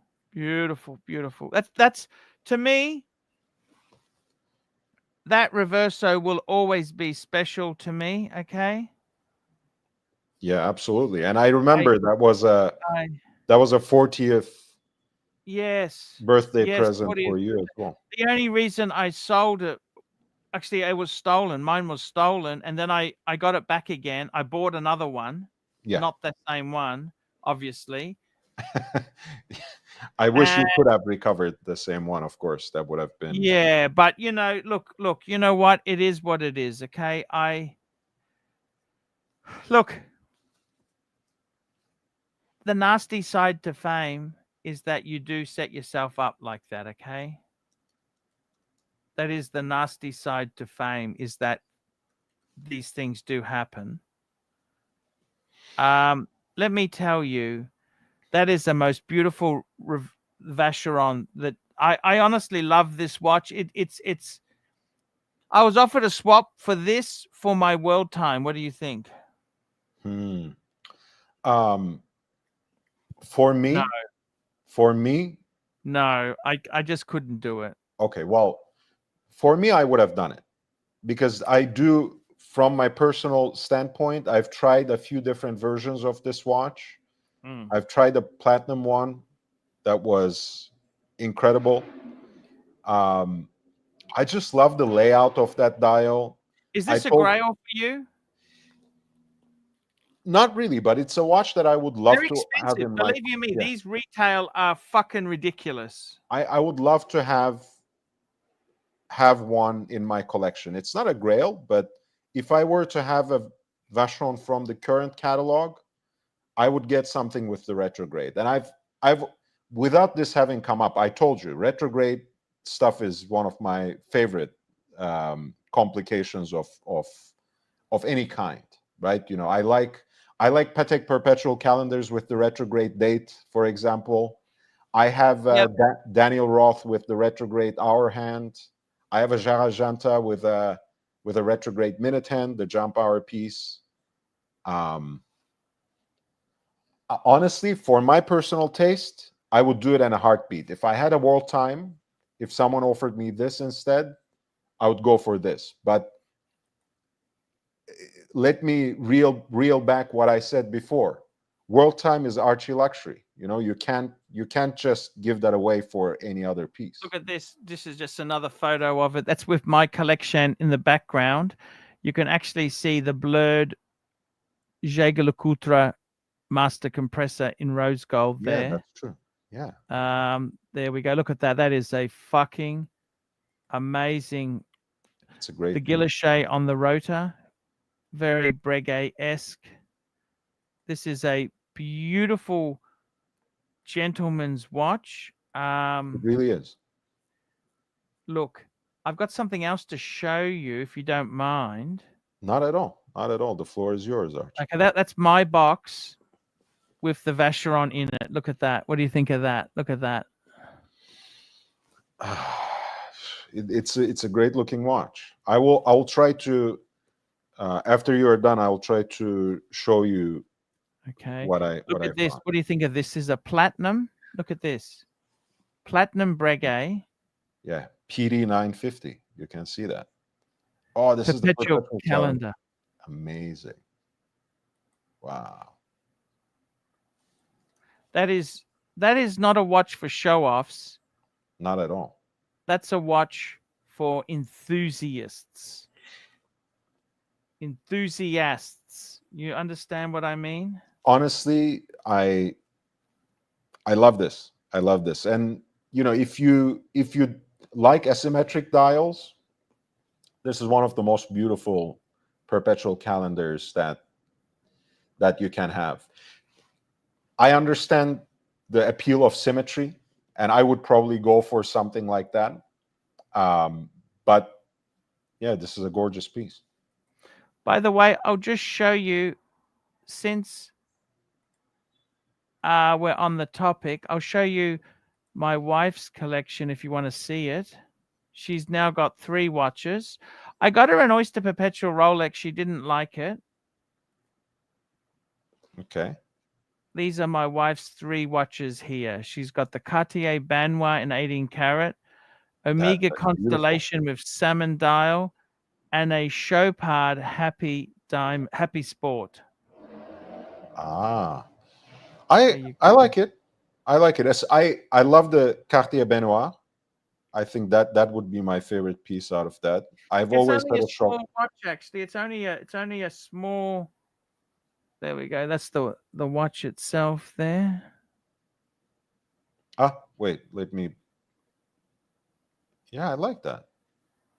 That's a very elegant piece. It is very expensive, you know. Cartier. Unfortunately, this gold shit from Cartier is not what you'd call. It's not what you'd call cheap. You know, Cartier doesn't do cheap, I know. Yeah. and Yeah. yeah. So I got to be honest with you. My collection. Okay, so just talking to you now. Okay, Yes, sir. we're friends here. One big thing I found terrible was when I sell a watch. The Mhm. worst thing is when I actually look at it on someone else's wrist. They send me a photo, and I'm thinking, "Fuck, it looks amazing." Yeah. Oh, I've got an interesting photo here. Take a look at this. This is actually JJ. JJ's. I loved this 3-piece collection. This was JJ's. Got a 40 mil day date. Yep. The the Patek. That's the retro grade there. That's Hmm. the 7097 Yes, sir. now, Breguet. In And he had Pinko. a Patek 5172. Are you going out, Yes. Josh? No. What do you think of that? Yellow gold, rose gold, white gold. Absolutely. He Fuck, did has. I love it. Yeah, he has moved on from this collection a while I ago, know. I know. but He I never like it. appreciated it. I like it. I think the 5172 is still quite underrated. Um, I feel like it doesn't get enough love. You know, people who don't know much about Patek, of course, just go for the sports pieces. People know a little bit more, want the full Monty. You know, they want the perpetual calendar chronograph. Um, I really like the 5172. I like the 797. I already told you. I would rather have that in white gold as well. But I like the underlying theme here, right? You know, you have the yellow gold for the Rolex Day Date, you have the pink gold for the Breguet, you have the white gold for Patek, which actually ends up looking like a very sporty watch too. You know, it's more of a, it has like kind of an underlying pilot's chronograph theme, even though it is dressier and more elegant than your average pilot's chronograph when it comes to the Patek. I think this is a great 3-piece. Honestly, I How loved nice it. for a 3-piece.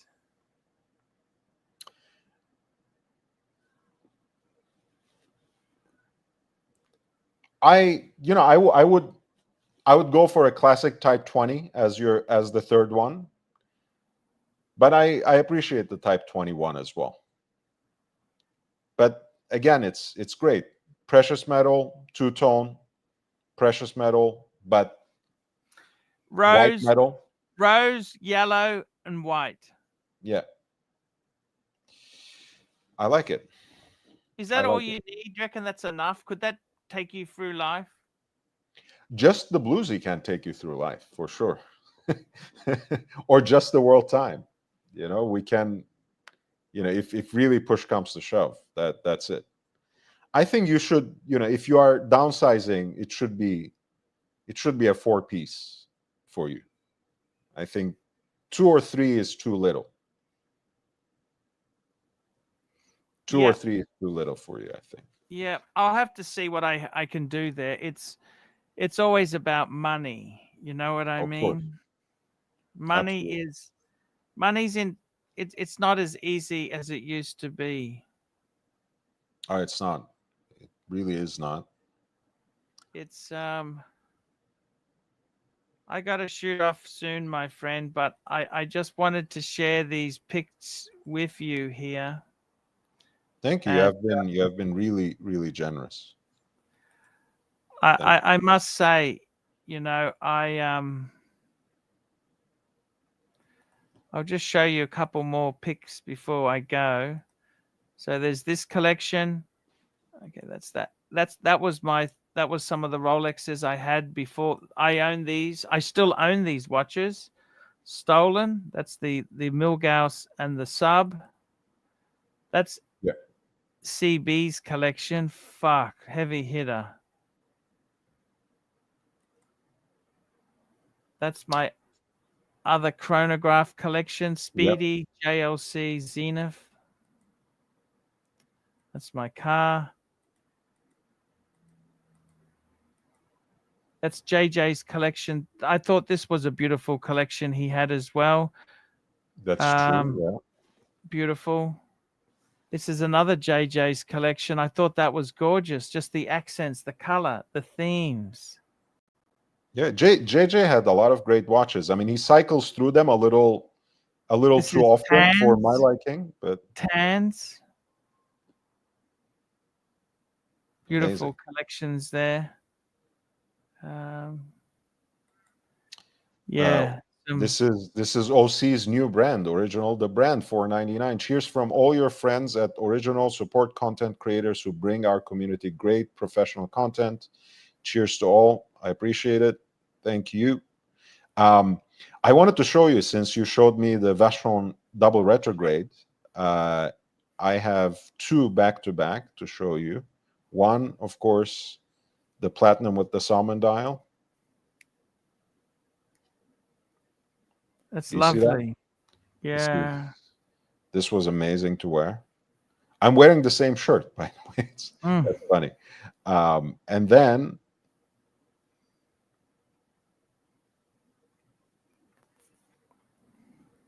we have the overseas, the moon phase retrograde. It's a I beautiful, really love Vacheron. It's a great brand. amazing brand. In some ways, I must tell you, I've kind of got a little bit cheesed off with Patek. Patek's become a bit too commercial, a bit too much a victim of its own success. You can say that. Well, I mean, it's really a victim of the Nautilus's success, not really its own success, whatever that would mean, because it's how they were mainstreamed through the sports models that made them so successful in contemporary time. And I think it got into, in so many ways, it got into Thierry Stern's head. I've not been a fan of the Cubitus. I thought I would like it a little more once they came up with the smaller case diameters, which they did this year. I still don't like it. It still does nothing for me. They're expensive. Very much so. Yeah. I mean, I can't. Patek has so much heritage, so much history, that every year I inevitably get excited about something they release, right? There's always at least 1 or 2 things in their catalog that appeal to me. Even in the last 20 years, they had some models that are still looked down upon and still are relative value on the secondary market, like the 5960 is one of my favorites. The combination of annual calendar and self-winding flyback chronograph. I think that's a great package. in all the different variations. I really like it. I like the annual calendar regulator dial they have, the 5235, especially in white gold, 5235G. I like the 59. Is that a perpetual or an annual? That's an annual calendar, the regulator dial, 5235G. Oh, yes. And then the 5930G, the Yeah. white gold world time chronograph. That's another. I mean, you know, some of the off the wall selections they had over the years, I have a lot of love for. But I understand what you mean exactly. I mean, look, I'm not even that big of a fan of the Nautilus, but because I have that respect and enthusiasm about Patek, I still look forward to next year because I know they will do something Tell me this. special and possibly interesting for the Nautilus. What Rolexes are you shopping? What Rolexes are you wearing now these days? What Rolexes do you have? I still have the same. I have my 5513, the classic Submariner. Yeah, 5513. Yep. I have the 16753, the root beer with the nipple dial. I have 16570 Explorer 2 Polar. I have 16710 Coke, which needs service. And I have 16014 Datejust with a silver linen dial. Ah, yes. That's a great little collection. Yeah, I like my How many Rolex. quality watches have you got? I think it's basically a dozen. It's basically a Wow, that's dozen. a fair bit. That's a fair bit of collecting there. Yeah, maybe next time you come, I know you will have to leave soon, but next time you jump on, we can talk a little bit about my collection and how it has changed, what has been added on. Yeah, I have. The Rolex is always the core of the collection, but there's more beyond that. There's life beyond that, so to speak. Yes. Fantastic, my friend. And how is your YouTube? It's tough. YouTube, the problem is when you provide quality content, it's hard to get the viewers who just want drama and Rolex talk. And as you know, there is more to watches than just Rolex. Look, I mean, that I'm completely on the same page as you. Yeah. I agree. It is very hard. That being said, I have not put as much work on YouTube as I did on Instagram, and I know by now, since I've, as a YouTube partner, because they also have headquarters here, I had the chance to be invited to a couple of events and talk to people. There's not much room for a small channel to grow only on live streams. No matter what quality of content you provide, you have to do videos, you have to do shorts, you have to do something more bite-sized, 10 to 15 minutes. Live stream is great for a certain cash flow, to have revenue, especially when you establish your base audience. But I cannot grow this channel unless I make more videos. So as much as I want to blame the environment, which is quite toxic, which doesn't really provide a lot of quality content, I also need to put myself out there in ways that would actually reach a new audience. So I want to take the blame personally. I want to have some accountability, so to speak. Thank you, corporate office. I appreciate you. So okay, YouTube, my friend, I will let you go. See you later. No worries. Nice to see you. Thank you so much. So Archie. don't forget, check out Archie Luxury live stream. I will. Every day. See you later, guys. Bye. I'll most certainly take a look, Archie, and if I feel that it is something that I can be part of, I would be happy to be on your panel once every so often. I don't make any commitments, but I certainly appreciate catching up with you. I always love talking watches with you, so I hope you come back in either case. And I will most certainly take a look as well. Look, guys, I have 30 people watching me, so if some of you are interested, I will go back to what I do, which was to actually look at this Bonhams auction. I will share the link here. So if you want to draw my attention to any of the lots, I'll be more than happy to jump right there and talk about that watch specifically. But I'll just go through some of these pieces that I really, really appreciate. Let's start with 1010. Lot 1010. This is.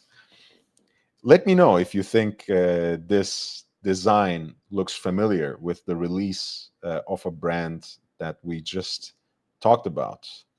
Phoenician Cedar, my Lebanese friend. Thank you so much. Marhabtain. Always nice to see you.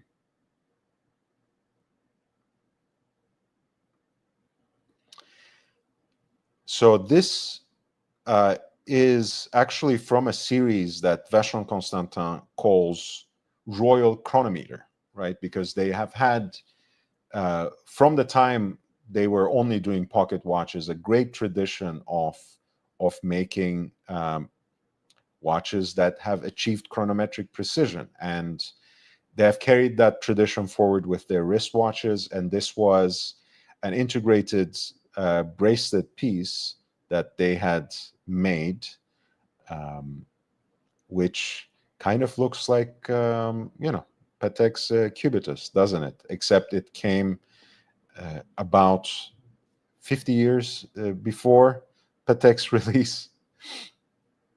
This is the reference, 2215 in yellow gold with a beautiful champagne dial that is vertically brushed. 3 baguette cut diamonds in the quarters, and a date window at 6 o'clock.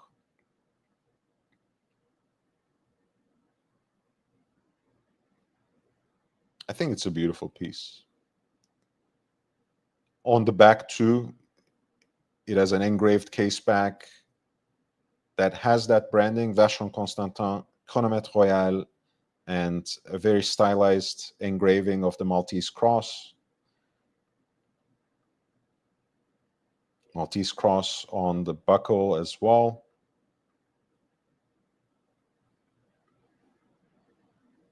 This is lot 1010 of the Bonhams Luxury Online auction. A Vacheron Constantin Royal Chronometer, reference 2215 in yellow gold. The auction is ending in less than 4 days now, ending on August 13th.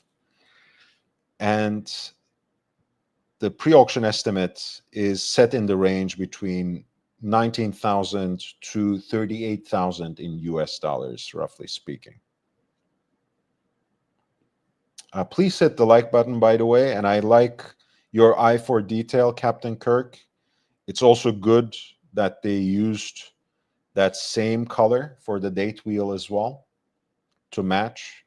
It really gets to me when it doesn't. And I know, a white backdrop or a black backdrop probably makes a date indicator more visible, more legible.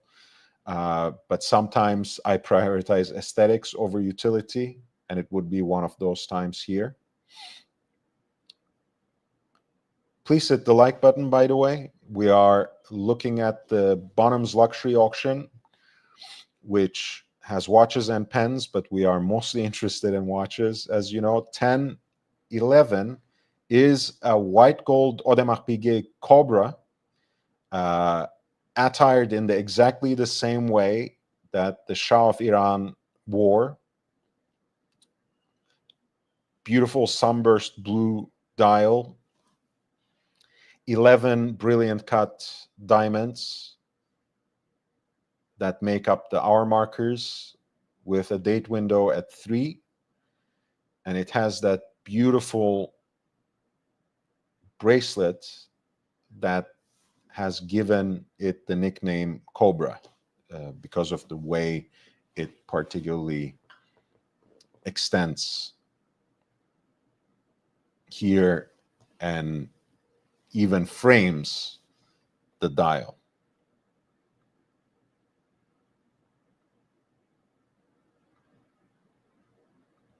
Beautiful piece. This used to be a very underrated integrated bracelet dress watch. In the last year or two, let's say 2 really, it has caught on, and the prices jumped up significantly. It's no longer a bargain, but I think still an interesting piece for the right collector. I especially like the combination of the white gold and blue dial. And by the way, the Cobra hype has gone so out of hand that some dealers now call every single integrated bracelet dress watch from a certain era from Audemars Piguet a Cobra. That's not really right. That's not really true. The Cobra is really this adjacent reference to the Royal Oak, right? 5402 is the original Royal Oak. This is the 5403. And it's really, really an amazing piece with a very distinctive bracelet design. And it does actually, it is powered by the same caliber as well, the 2121.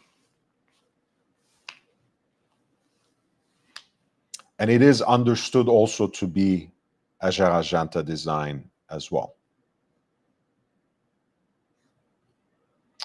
And this piece at lot 1011 has a pre-auction estimate that is set between 15,000 to 31,000 US dollars.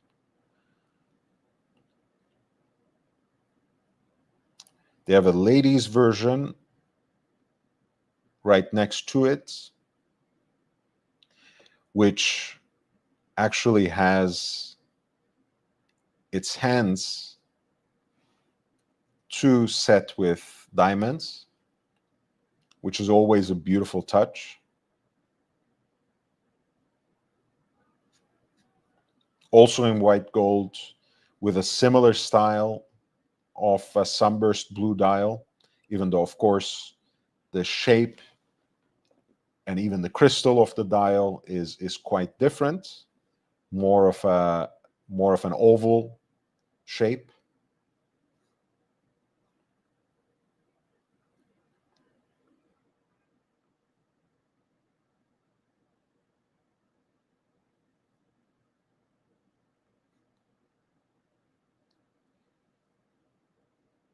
This is a hand wound movement.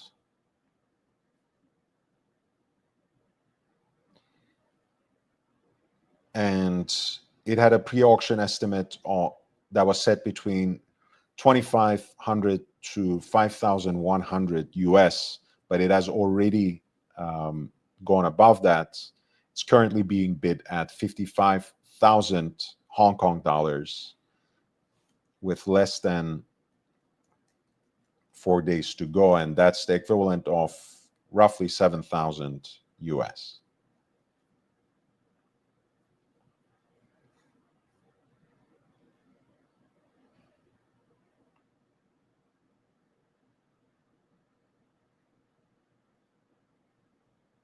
Speaking of elliptical things, they have a couple of Patek Ellipse d'Or Golden Ellipse cufflinks. I know cufflinks are not everybody's cup of tea, but sometimes it's nice to match these things. Have a watch and a cuffling that can go with that. And it might be too matchy, but if you have a white gold ellipse with that striking blue dial, this pair would go incredibly well with that watch. It's rendered in 18 karat white gold with a similar sunburst blue to that dial. And the pre-auction estimate for these was set between 2,000 to 4,100 in US dollars. Sam Davidson, thank you so much. 10 pounds. I found your critique of AC3's audience hilarious.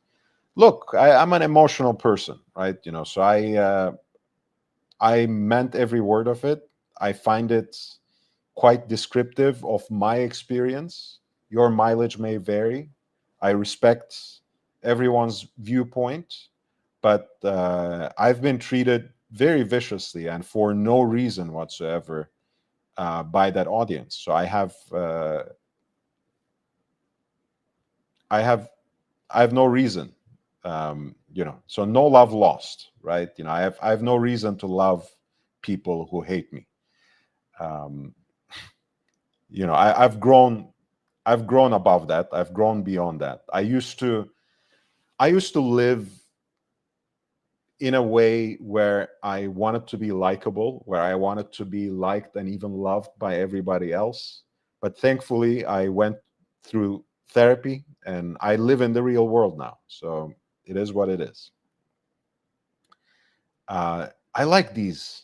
This is 1017. The officer case style for a lot of Patek watches, very underrated, relatively undervalued on the secondary market. No matter what complication, right? The officer case perpetual calendar is going to be a relative value to a simple round cased Patek perpetual calendar. But that's another discussion. We're talking about the Calatrava now, the time only. This is the ladies version, actually. It's a reference 4860, a watch that comes from roughly the mid-90s. It's a relatively small dial, small diameter, I should say. White with Breguet numerals, blued Breguet style hands.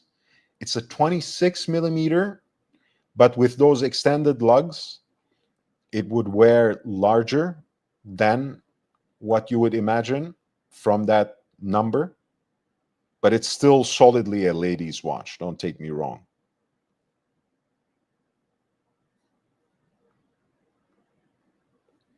I love these spade style Patek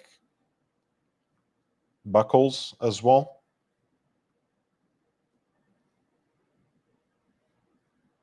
This is a great watch. Again, a ladies' Calatrava with this particular style, you might not necessarily see why it even exists, but I think it's a cool piece. Currently being bid at 38,000 Hong Kong dollars, which is around 4,800, I want to say. That was lot 1017.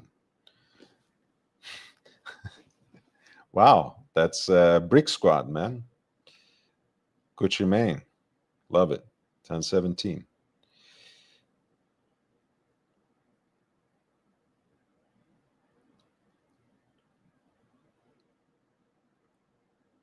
An interesting feminine piece there, but I'm gonna try to choose something. I'll give us a little bit more masculine. I think we had a couple of pieces here. I really like these two Rolexes. Let's check out the 116519.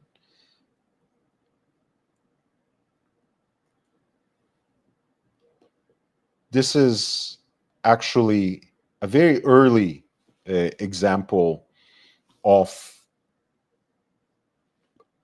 Rolex's precious metal Daytonas of the new age, right? With the caliber 4130. Finally, Rolex had their in-house chronograph movement that they could call their own, and it catapulted them into the 21st century. This was, of course, also long before the Oyster Flex's existence. So everything you see now served up to you in that package used to come on a leather strap. This is paired with an aftermarket rubber strap, which is not something I really like. I think these look fantastic on the right leather strap that Rolex can always supply you, of course. White gold, but has that classic dial. Black dial. 116519. White gold Rolex Daytona on the strap with those fixed end links, right? So it can't be retrofitted with a bracelet, but I think could actually be a nice alternative to the stainless steel, especially if you like wearing your watches on a leather strap.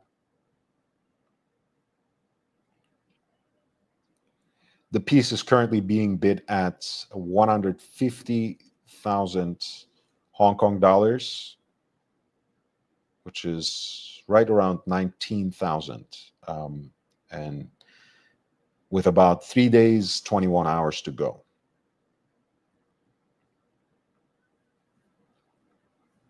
I also love this white gold.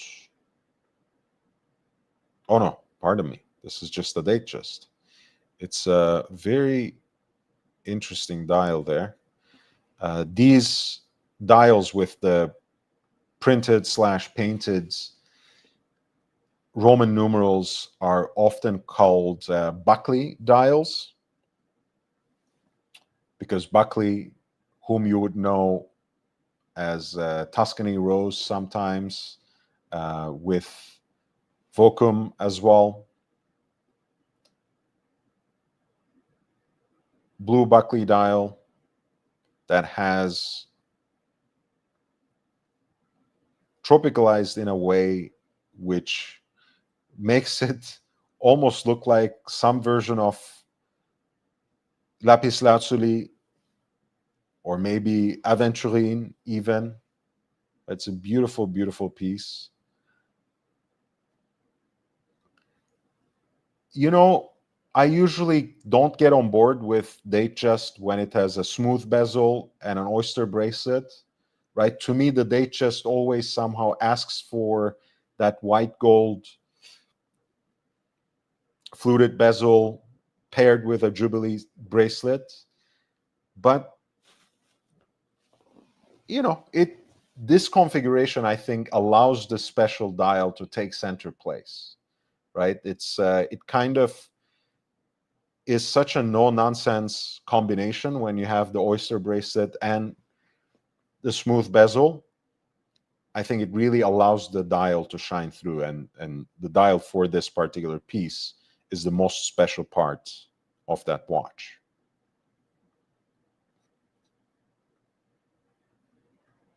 And this is the 16,000, reference 16,000 from early 80s. Here's a look at the bracelet, which still looks like it has some life in it. which is always a worry, as you know, for vintage and even neo-vintage Rolex watches. And this particular piece, which is lot 1008, is currently being bid at 38,000 Hong Kong dollars, which is right around 4,800 in US dollars.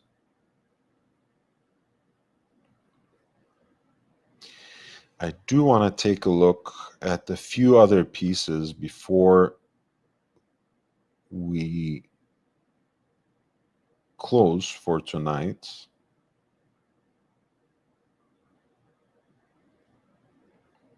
I do want to be very conscious about what I choose as well.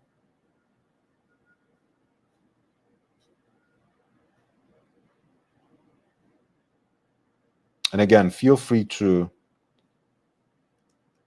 direct my attention to any of the watches that I didn't yet discuss.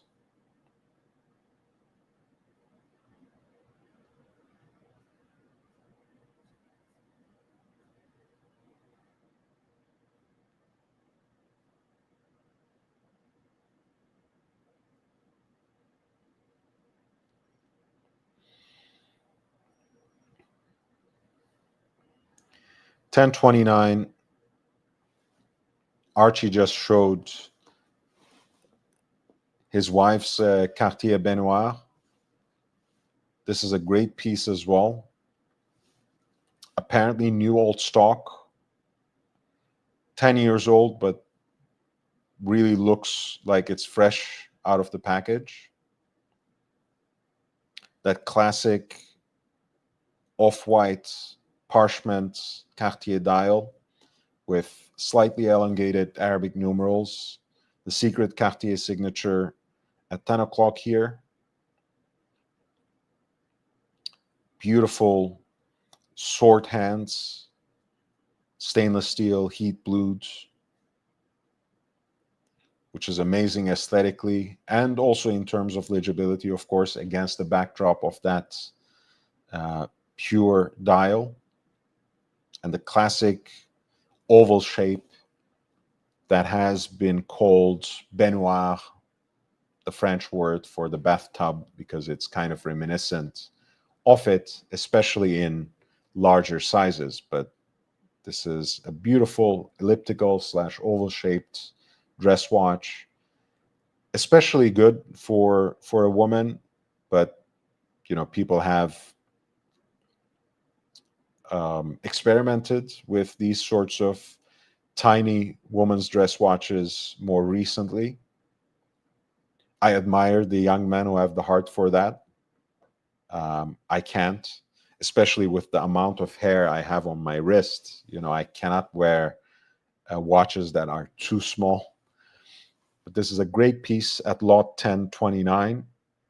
A Cartier Benoit, reference 4194, in yellow gold, new old stock, currently being bid at 32,000 Hong Kong dollars, and that's right around 4,000 US dollars, with about 3 days and 21 hours to go.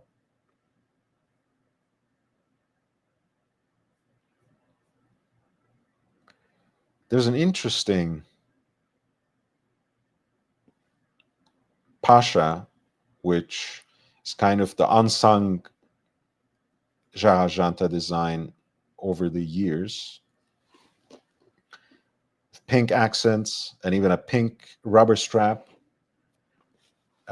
This is the small version, so it's almost 36 millimeters, the reference 2324, in stainless steel, with like a glittery black dial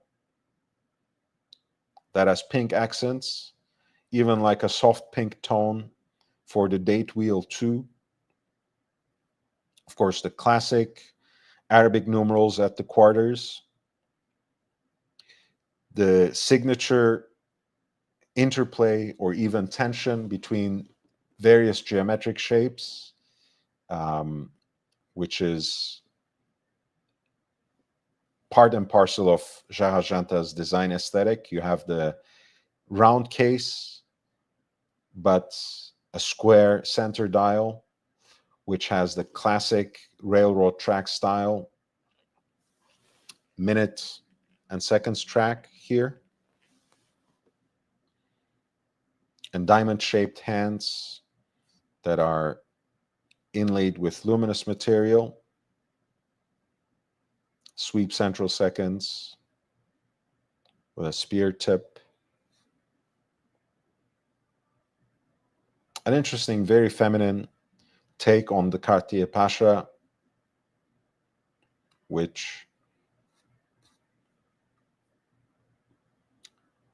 is an oddball, but it's kind of cool, honestly. This is 1026 for the reference, 2324.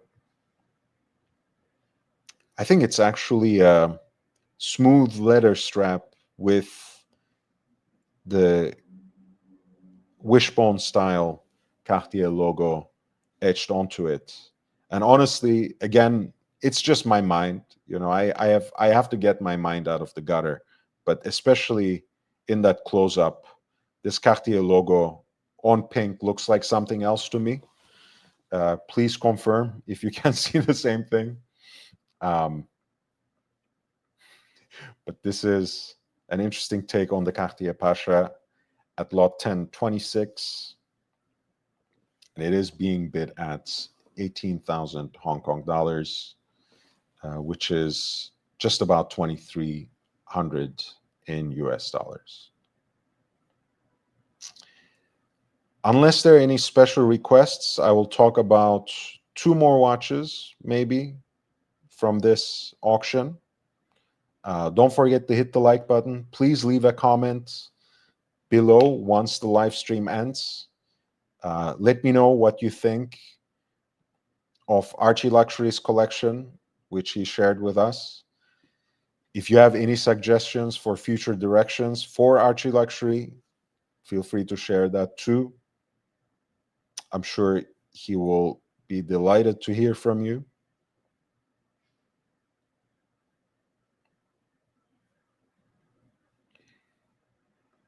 I want to look at the lot 1030, which is a Tank Solo XL, which means it's 31 by 40.5 millimeters.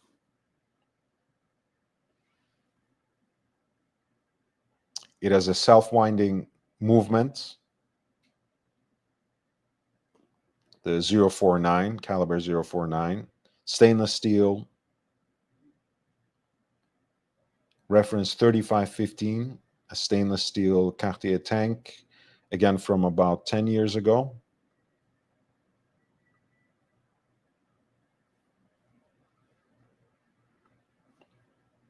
This piece is being bid at 13,000 Hong Kong dollars, which is about 1,600 USD, with more than 3 days and 21 hours to go.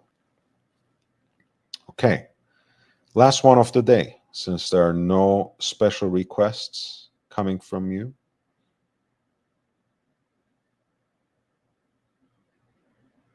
I want to talk about this piece, Clé de Cartier. Very interesting.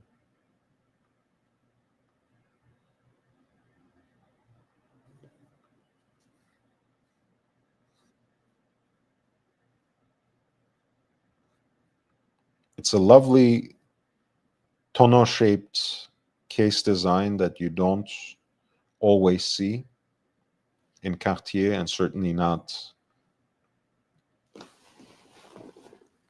very often in the modern catalog. Again, this is one of the new old stock pieces included in this particular auction, and arrives as a full set as well, with a self-winding movement, classic silvered guilloche dial with Roman numerals, the hidden Cartier signature at 7, a date window at 6,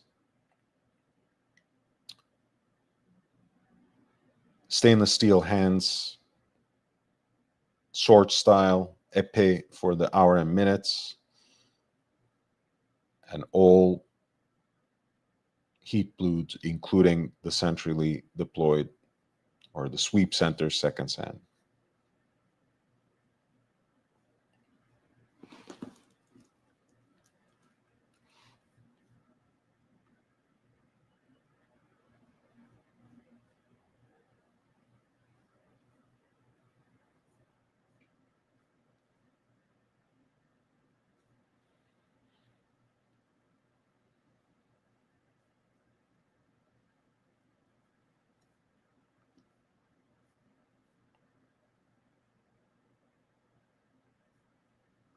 Here's a look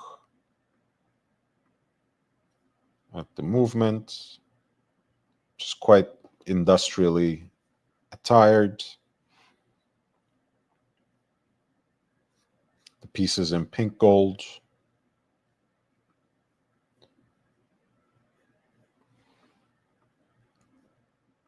And the case is 40 millimeters in diameter.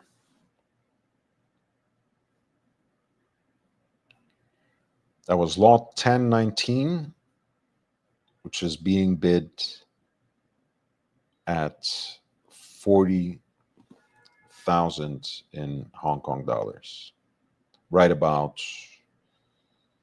5,100 almost, I think. Clé de Cartier.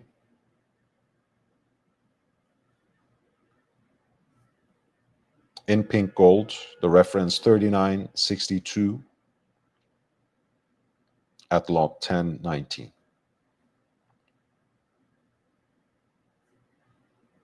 Corporate office says, give me roadsters. Roadsters are cool too. I like it. I like that design. All right. Well, thank you so much, guys. I really appreciate you. Thank you, all of you who contributed with your interventions, with your questions, with your suggestions in the chat. I really appreciate everyone who took time to super chat. Corporate office gave a lot of super chats today. Elts, Frank V, Gondog, who is also a member of the channel, which, by the way, gives you access to exclusive content. So it's something you might want to consider, buying a membership or gifting a membership. Bateman,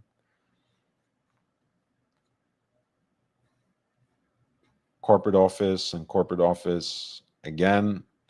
Original, the brand, corporate office, Phoenician Cedar, and Sam Davidson. Thank you so much for your generous contributions.